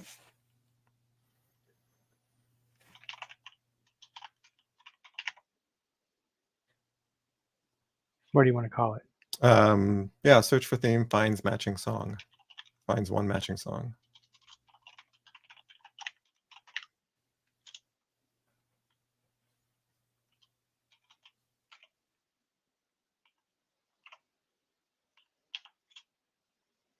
Yep. So what theme do we want to find? Pick a theme. Christmas. Sure. Why not? Actually, we could do New Year's and have it return Old Lang Syne. Sure, let's do that. A little So more that'll inclusive. be our execution part of this test. Okay, so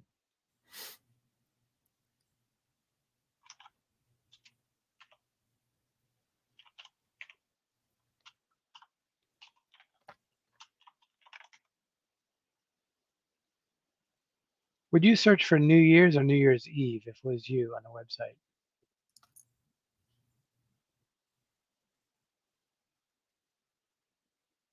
I probably think about it as New Year's. Yeah, I think I would too. Because New Year's includes New Year's Day as well. That'll be interesting. I wonder if there are any songs that are only about New Year's Day, but not about. Well, there's a song New Year's Day, but yeah, Yeah. I don't know if that's really about that. Right. It would not surprise me that there's sort of hangover related songs for New Year's Day. But yeah, I guess we're searching for that.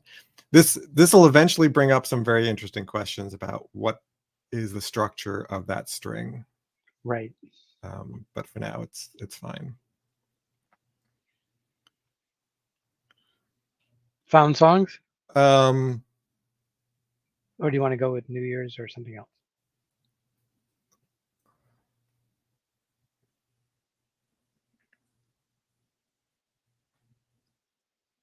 I would say found song. Singular. Yeah. Okay. Yep. How did that happen? I want to go back and see what keystroke I did to make that happen. Now it's fine.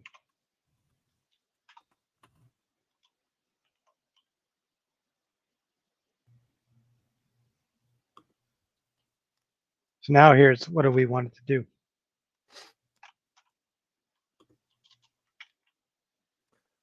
I think all we care about, at least initially, is that it has size of 1.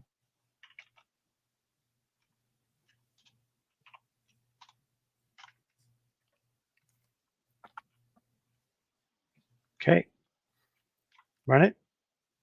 Let's run our IO pretests, and this should fail because it will always return 0 or empty list, basically. Okay.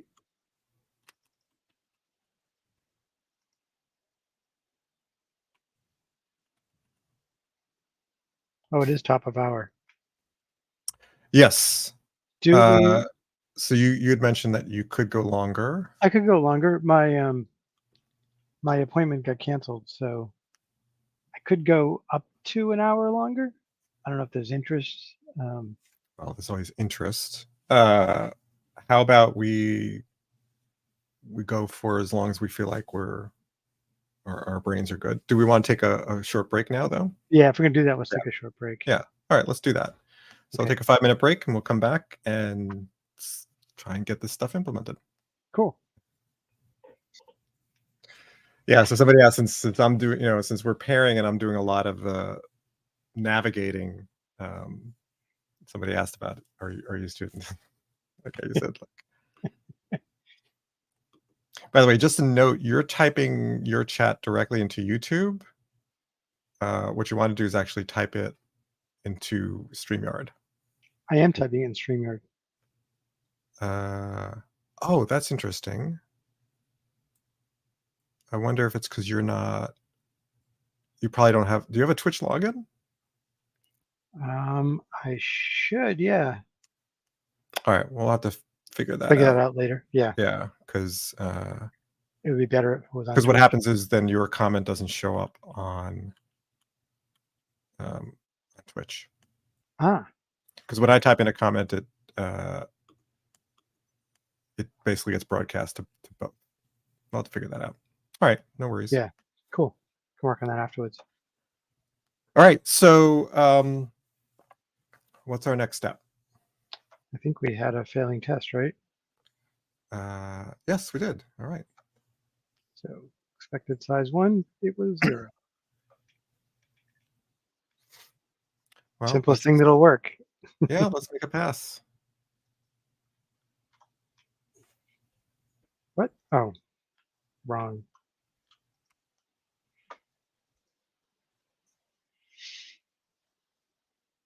So what do you think? Should we just do if theme equals New Year's, return an empty Yeah, a list with one item? yeah, let's do that.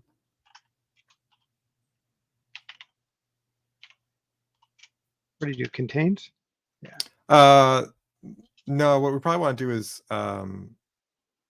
let's do equals ignore case.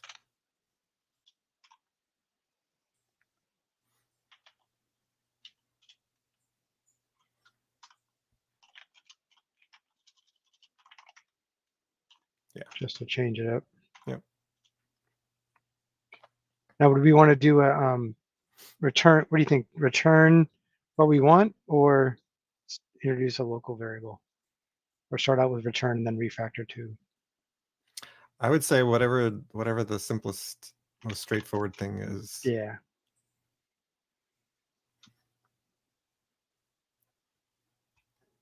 You can do a list of. Thank you. List dot of.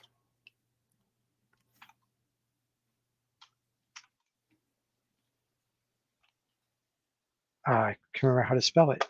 Let me. Well, technically, what you just wrote will work. True. Right. So let's do that, because we're not checking that you actually returned the correct songs. We're just saying that it found one. Yep. Good point. Shift F10.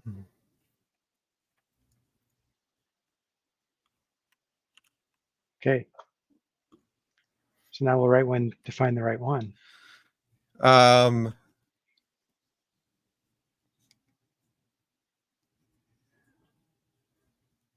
Yeah, I was just thinking, is there a factor we could do at this point? Not really.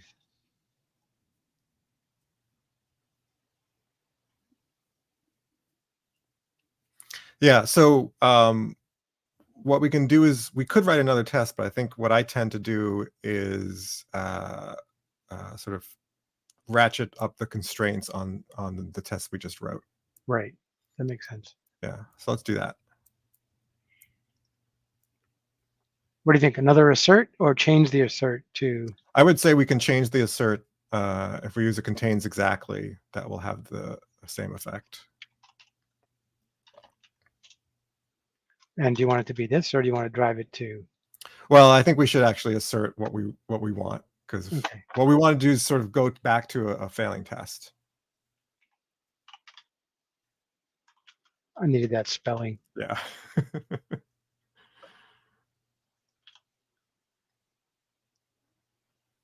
All right.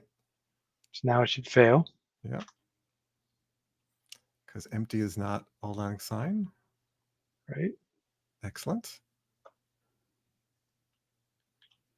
Make it pass. All right. Okay. All right.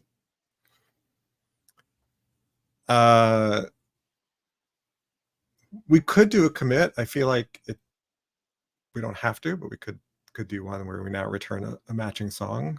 So let's do a commit. Let's be more disciplined.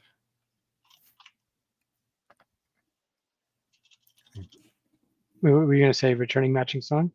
Yeah, if returns single matching song.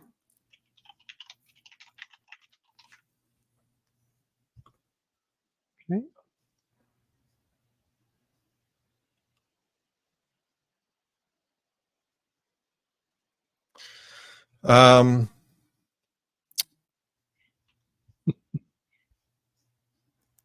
So this is interesting in the sense that, yes, we found a song that matches the theme. We didn't really find. But we We didn't really returned. find it. Yes, yes. Uh, so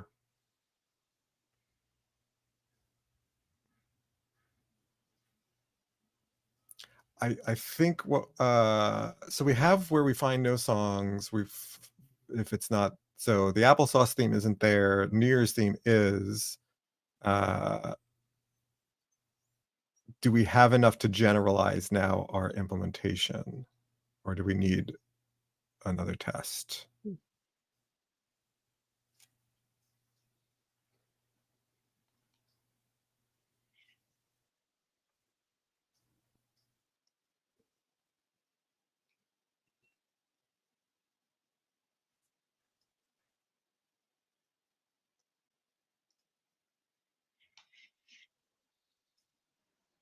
Probably another test. What do you think? Because not found will always go to line 11 on the song searcher.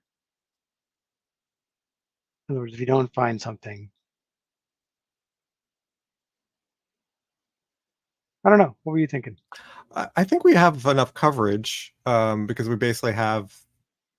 So I think we could go to finds multiple songs Mm, um, and then refactor after that, or we could refactor from here and basically, in a sense, do a prepare refactoring. So what I tend to do is when jumping from one to many, there's likely a prepare refactoring that would be useful. But I think the more important thing, and it's probably related to the refactoring, is it's not obvious from the test why we would expect to find old lang syne. right. And so we're missing, basically we're missing setup. Ah, right. Yep. Very good point.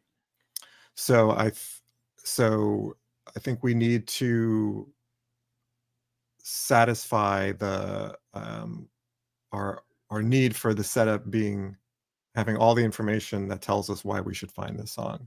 Right. So in a way, it's populating song searcher. Yes. And what this does is actually start us down the road of how do we associate themes with songs. Right. So I think we could do it as a refactoring. Right. Without doing a failing test. Yeah, because it really is a refactoring. It is Well, adding more structure. yeah, I guess we could, but we could still test drive it in the sense of like if we on line 24 started populating song searcher in some way. Well, what we have also is duplication, right? We've got duplication from test to code, which also indicates that we should probably refactor the code to push that duplication into the test. So what I mean by that is take that string on 8, push it into the constructor. Take that string on 9 and push it into the constructor. Oh, And constructor then for song searcher, for you mean? the constructor for song searcher. And then that gets rid of the duplication and starts down the road of generalizing song searcher. Doesn't prepare us for the many, but it does get us to the point where we eliminate the duplication that we currently have.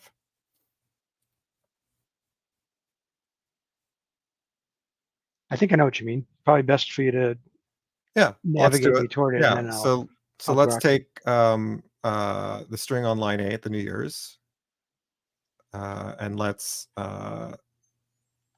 introduce field, and you don't need to select it.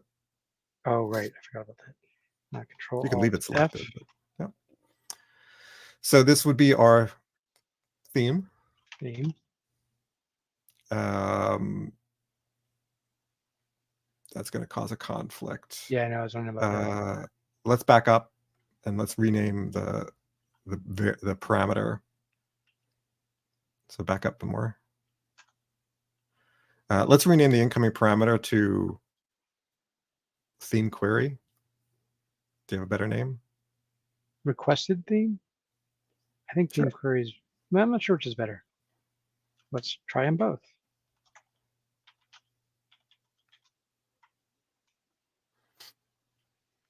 And then the other one was, yeah, I kind of like that because I like that better because query could mean, are you writing SQL or are you giving us some right. themes? Yeah, it's So a I little like bit that more better. business oriented. Yeah. Yeah. And now let's introduce field for that to be theme. Oh, Control Alt F, not Control Shift F. Yep. And now this one we want to call theme. Right. And in the initialize in, that drop down there should be constructor. All right, do it. And let's do the similar. Did it do it? It did. Oh, I see. There it is. Got it. Yeah. Let's do the same thing for the song. It's a problem with these large fonts. Whoop, Control Alt F. And that I think we can just call song. And the default is. Yeah, it's already. It was set to whatever you selected last, so it's the constructor. Okay. All right. We could run the tests. We're pretty sure that refactoring worked. It was all automated. Yeah. And now we can take the next step of introducing those two variables as parameters. But you want to do that from the constructor. Don't tell me. Control Alt P. Yes, but you have to be on the thing you're introducing as a parameter. So theme first.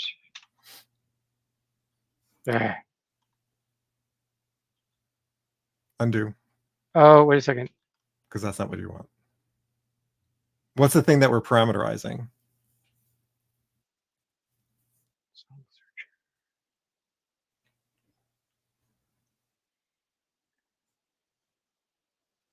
So you had it right. You were just on the wrong side of the declaration. What are we parameterizing? What do you want the caller to be sending in as a parameter? What would you like the constructor call to look like? I want the song theme pair. Yeah, you got to do it one at a time. Right. You can't. We could introduce a parameter object later, but right now let's just introduce two parameters. Right. So I'm not sure what I was doing wrong. You were on the wrong side of the equal sign. That was the problem. Oh, you mean here? Yes. So you introduce theme as the parameter, which is not what you want. You want to actually introduce the string as the parameter. Now, if I make this theme, is it going to put it should do the right thing if you delete the one. Yeah. Yes. Okay. So then the callers of this now are passing in. Yes. New Year's. Yeah. All over the place. We get new duplication. Yes. Yeah. Well, we've got sort of proper initialization, but we'd have to figure out what do we want to do in those other cases. Right.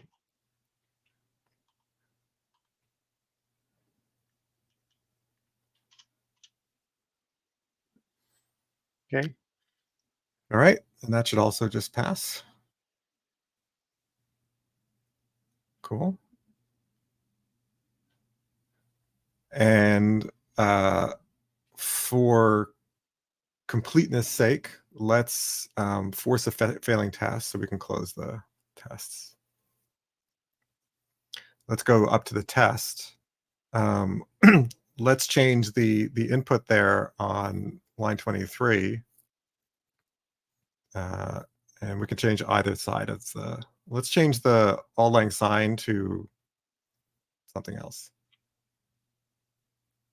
Oh, you mean to get it to fail? Yes. Got it. Yeah, that's fine. So now we expect it to fail because the song that's in the database, as it were, is not what we got. And it fails for exactly that reason. So that verifies that the setup is actually impacting the outcome. Got it. All right, so let's get our test passing again, and then I think we can do a commit.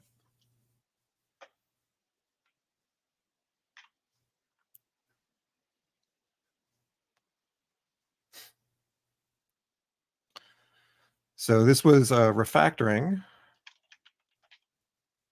to externalize our song database, or at least externalize the initialization of our song database.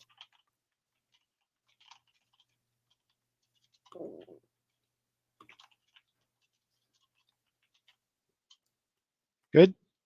Yep. Cool. So Tux asks, how long have I been coding with Java, and do I like the direction of Java? I've been coding Java since pre-Java 1.0, since Java 1.0 beta or alpha. And I think the direction that Java is going is awesome. Would I like it to go faster? Of course. But I like the fact that they preview features before they finalize them, because there are useful changes that happen. And I think Java 21 with Project Loom is a very significant release, because we can stop writing stupid async kinds of reactive things. All right. We've eliminated the duplication across our test and our implementation, and we've made it more obvious that what is basically in our song searcher.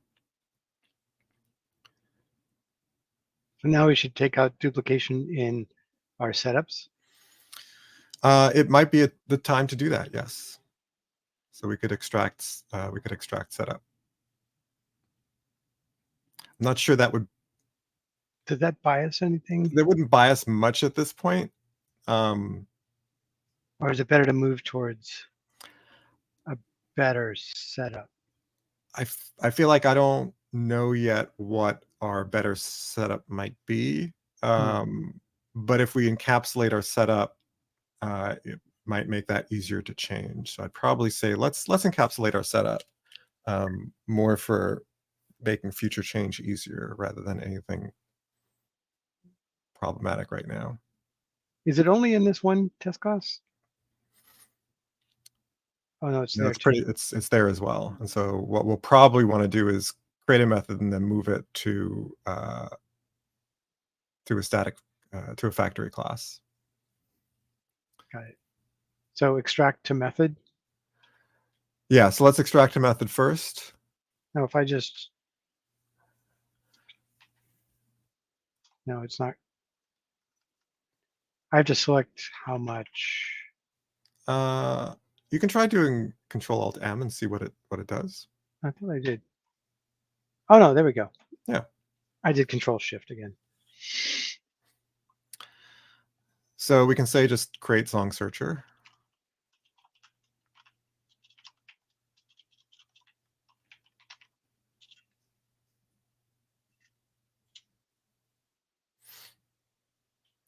And yes, we want to do that. Okay. I presume it didn't find this one.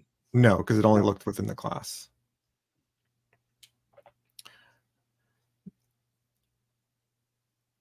So how could we move this into a factory and still have the other tests automatically reuse it? Can we do that, or do we have to manually? Our process duplicates can be invoked separately. That might work. I'm somewhat doubtful that it will, but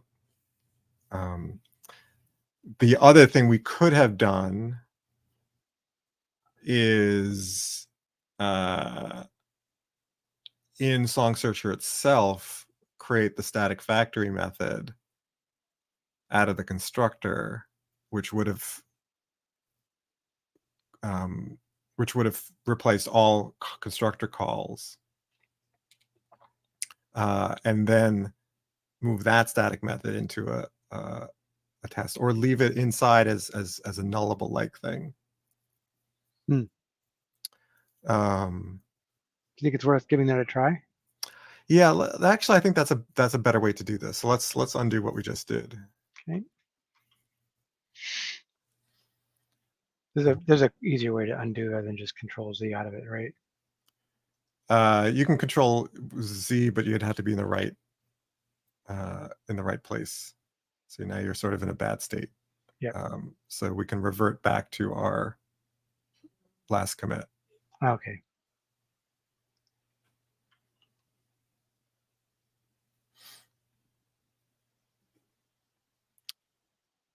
So if you select the first two classes, because we don't want to change the other ones. Did we do a recent enough commit? Let's look at the difference to make sure we're not throwing away code that we don't want to throw away.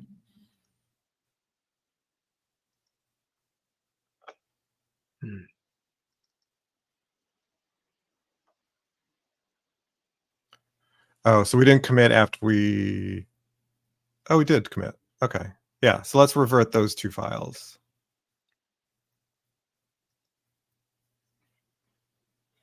Rollback? Mm-hmm.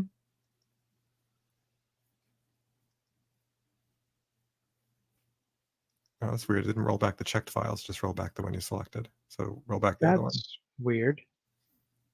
That was not what I would have expected. Yeah, you would think if... Yeah. Why does this one got a green? Greens are tests. Right, of course. Yeah. Okay, roll back one more.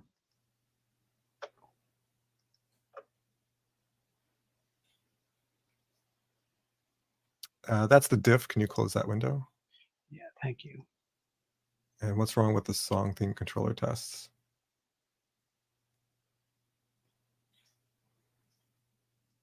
Not the file you're in, but the other file.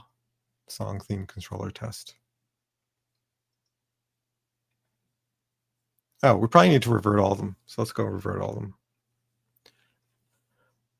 I was a bit surprised that it affected all of them. But that's right, because it changed the constructors to all of them to pass in. Yeah, let's go back and we'll do it again. Yeah. We'll see where we are. So select all of them. That's why. And so there's a different checkbox, and I guess that's confusing to me. So if you hit the rollback, it brings up a separate dialog that has zone checkboxes that do not mirror what you selected here, which is confusing. That is weird. Okay. Yeah, let's roll back. Let's run all our tests just to be sure we're back in a good state. Definitely. While you're doing that. So Tukes asks, what front-end tech do I use most of the time? I use HTML. That's my front-end tech, HTML. And CSS. And a little bit of JavaScript. Can you do a little bit of HTMX too? Or did you already say HTMX? HTMX would, for me, fall under JavaScript. A little bit of JavaScript. All right, so we're back at all tests passing. Okay.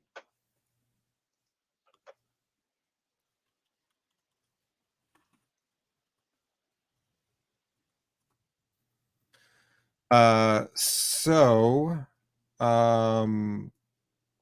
what were we doing? We were... Yeah, I don't use Vaadin. Vaadin is great if you're doing stuff that requires Vaadin. But I'm very much a believer in using HTML and multiple page apps, like we did in those great years in the early 2000s. So what did we want to do next? We wanted to encapsulate our setup, but we were going to go do that from Song Searcher itself. So let's go to Song Searcher. Let's go, and I think if you alt enter on Song Searcher, it's that name, it will provide replace constructor with factory method. Let's do that. Whoa. Yeah. Unsurprising that we can make all those changes. Okay. Hit enter. Yep. And create Song Searcher. Great. All right. So now I actually think let's leave this method here. What what we can do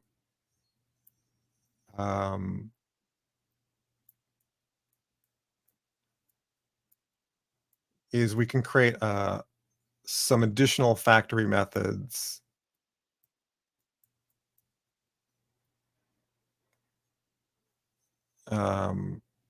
that basically hide the sort of initial thing. So we have to think about what do we need to use from tests versus what do we need to use from production. So our production one, we don't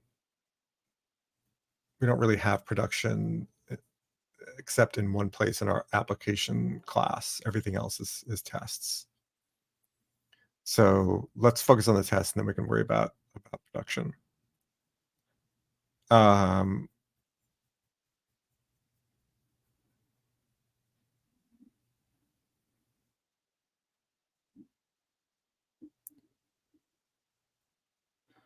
So I think what we want is basically a couple of variations of our song searcher in terms of what it's pre-populated with.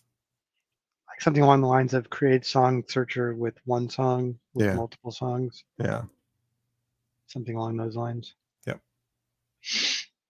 Now, do we want to be able to see what those are so we know that, so that the test is self-describing without having to Right. drill into the Right. factory? Right. So what we want is, if we look at the tests on top, we can see that the first test, all we want to know is that there's no song with the theme applesauce. Right. So there's actually too much information there on line 13. Right. So we might want to have create song searcher with songs for theme and just give it a theme. And then we won't care about the songs themselves because we're not checking that. Whereas this one, we want create song searcher with song and theme.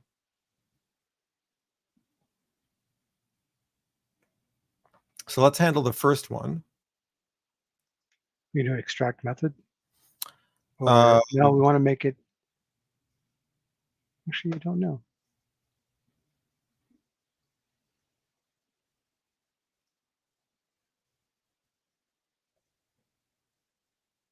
What are you looking for? I was just thinking if those cared about what's passed. Right. Those They don't. Those don't care about the specific.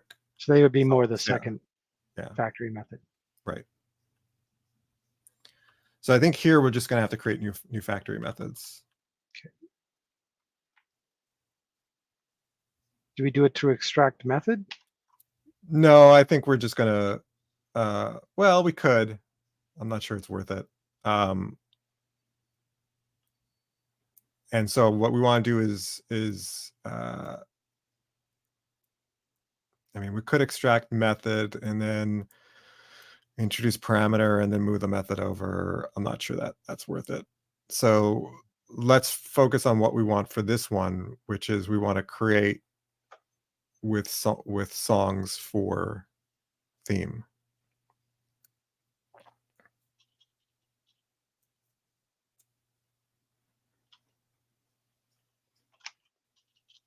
With theme?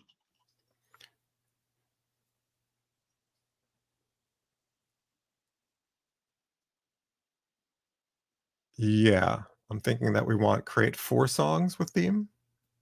Now this one we just want it to be. Oh, I see. Create songs for theme. Yeah. So I kind of thinking create with songs for theme is the full name. So insert the word with. Yeah. We might even be able to drop the word create,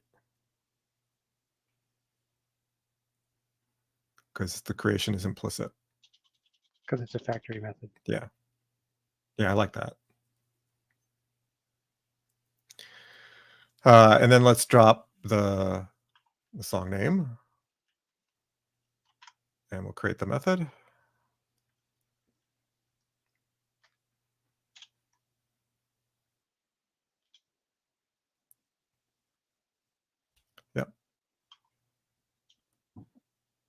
So if you click out of it, you don't allow IntelliJ to go through its Yeah. Sorry, my bad. fetch thing. That's fine.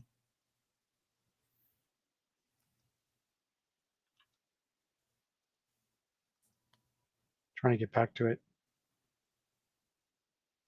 Yeah. Okay.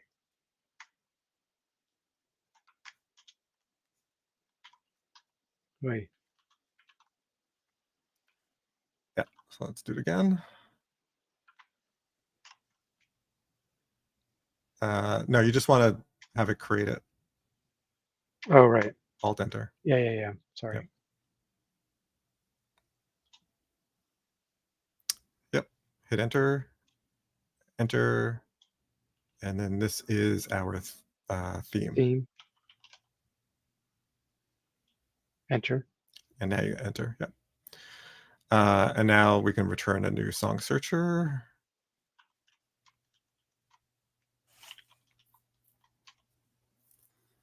And we'll pass in theme. And here we can just say, what I would say is song for, and then sort of concatenate it with theme. Oh. Or song with theme. And then tack on themes. That way, when we see a test failure, we would see, why did we get that? Yep. Got it. All right. That should have been a refactor. So let's, we can just run the IO free ones. Yeah. The other IO free test. The other ones, yes. All right, great.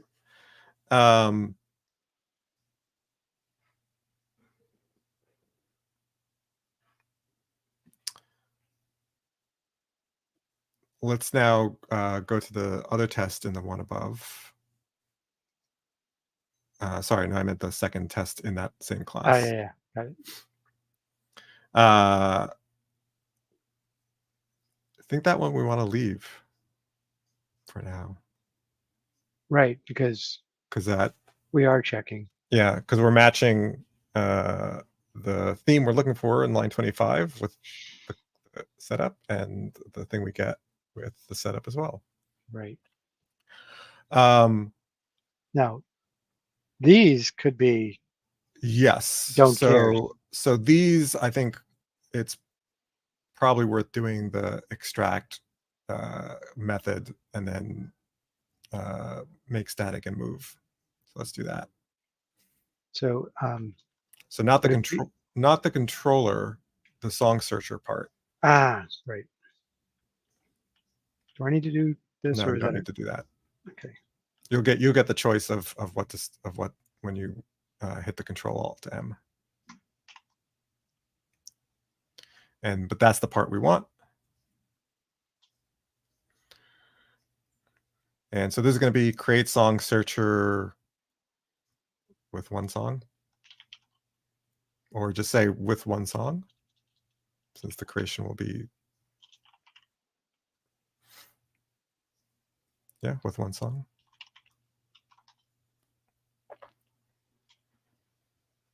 Yep, and replace that one.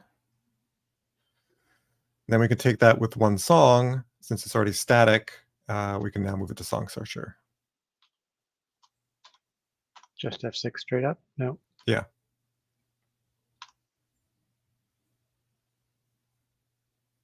You can just start typing SS. Upper. Yep. And then hit that one. Yep. And then refactor.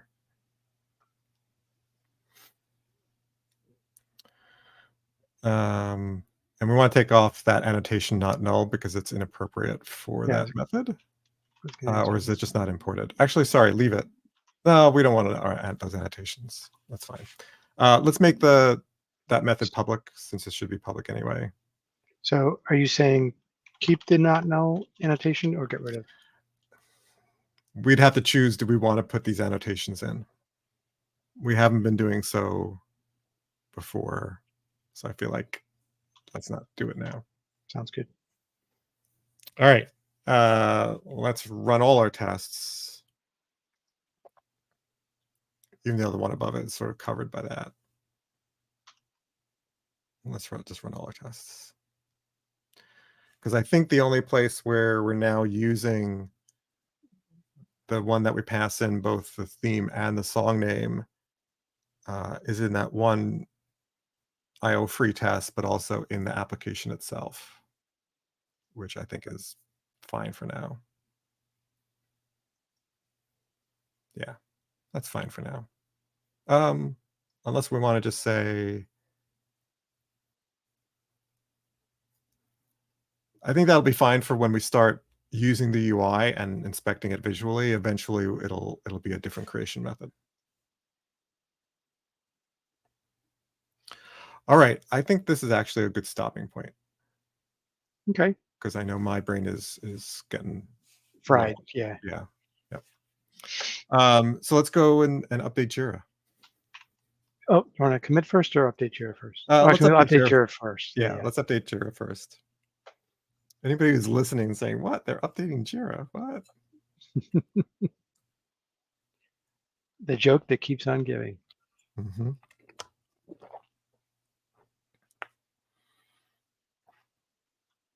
So I think we found a song that matches the theme. We haven't found, there's some subtle variations of find a song that matches the theme and not finding other songs and other stuff like that. But I think we can call that one done. Should we write another one to clarify? Yeah, so let's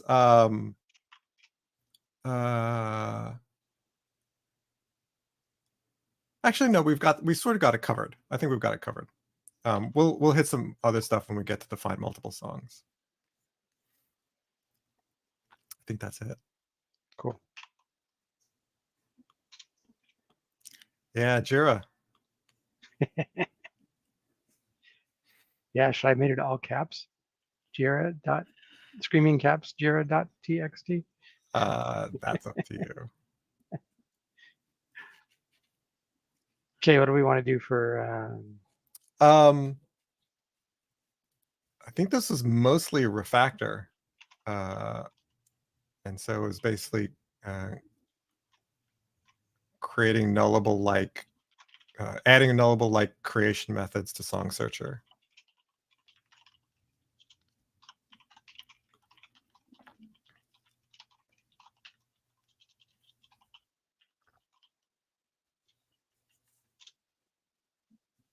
that look good? Yeah, I think that's it. So now it being on the left is in the way again. Yeah, I think really the issue is small is not small enough. Small is not small enough, yeah. And position is not fine-grained enough. Position is also not low enough. Like I want it no. to be at the literal bottom of, there's no further bottom. Yeah. Whereas the old presentation assistant is smaller than this small and further down than this bottom. And that's really annoying. I guess we could push it to the top. I do have this handy. Let me make sure I got it. Yeah. So you can sort of see it here. What's interesting is there's a transparency. There is a slight transparency, yes, and I think that's more effective. Yeah. I think that's because it's like right against, but it's mainly it's smaller, so it's not as tall. Like the fact that they're doing this. When we do commit. Yeah, let's commit. Let's not forget to commit. Yeah, so let's do that. And then if we were doing something like bringing up the commit window again. See, the fact that it's got Win/Linux and Mac OS below makes it taller. It does make it taller. I actually kind of I like it, but you're right. It does make it taller. But I think the problem is that the font is still too big. Yeah. One of the things I saw in the discussions where they were actually discussing this internal, sort of semi-internally, was they decided that they didn't want you to have as fine-grained control over the font size. But the problem is that because we're zoomed, Small would probably be fine if we weren't zoomed. But Right. because we're zoomed, that gets zoomed as well, and so therefore small is no longer small, and that size is not independent of the zooming, which it really should be. Right. It's I believe you could try zooming back out to 100 and see what it looks like. Maybe I'm Sure. wrong. Control Alt A. No, Control Shift A. Zoom 100%. Yeah, so it's smaller. But now it's too small. But so it's basically being scaled with the zoom, which kind of makes sense.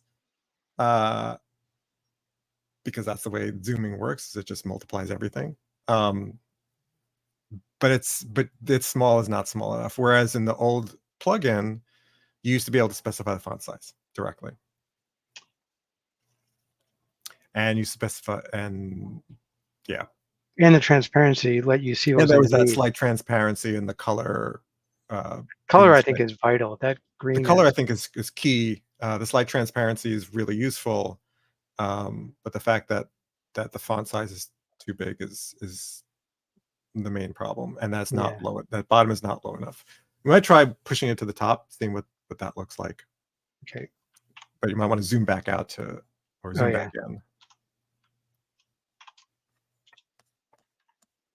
What did we settle on? 125 or 150?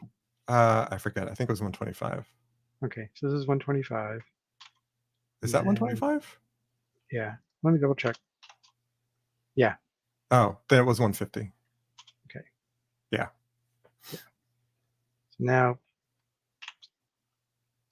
3 buttons, position top center. Oh, good Lord. Top right.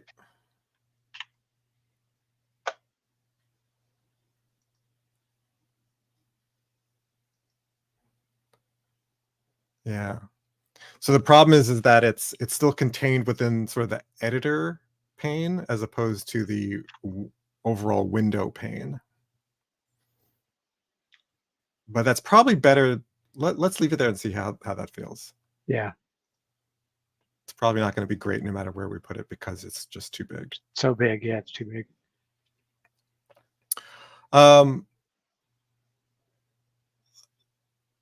I think that's it. Anything in comments you want to reply to?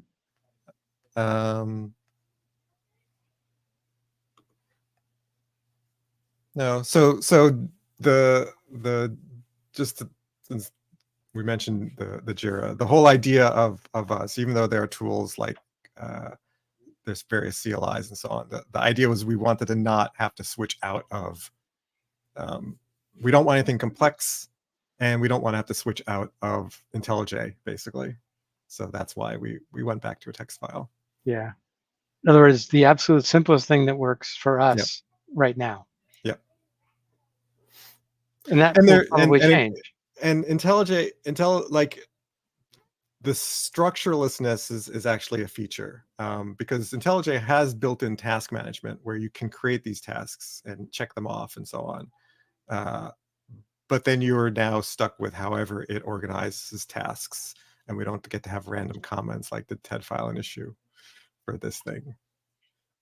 So I'm very much into text files. Me too. All right. Anything else we want to mention before we end our day? What time are we on tomorrow? I could look at my calendar, but you I probably believe we are at 10 a.m. tomorrow. Okay. So an hour later start than we started today. So for those of you in different time zones, that would be basically about minus 2 hours from now, whatever that is in your time zone. So 10 a.m. Pacific time, which is 6 p.m. UTC. And we'll continue from here. Sounds good. All right. Thanks, everyone. And we'll see you next time. Bye.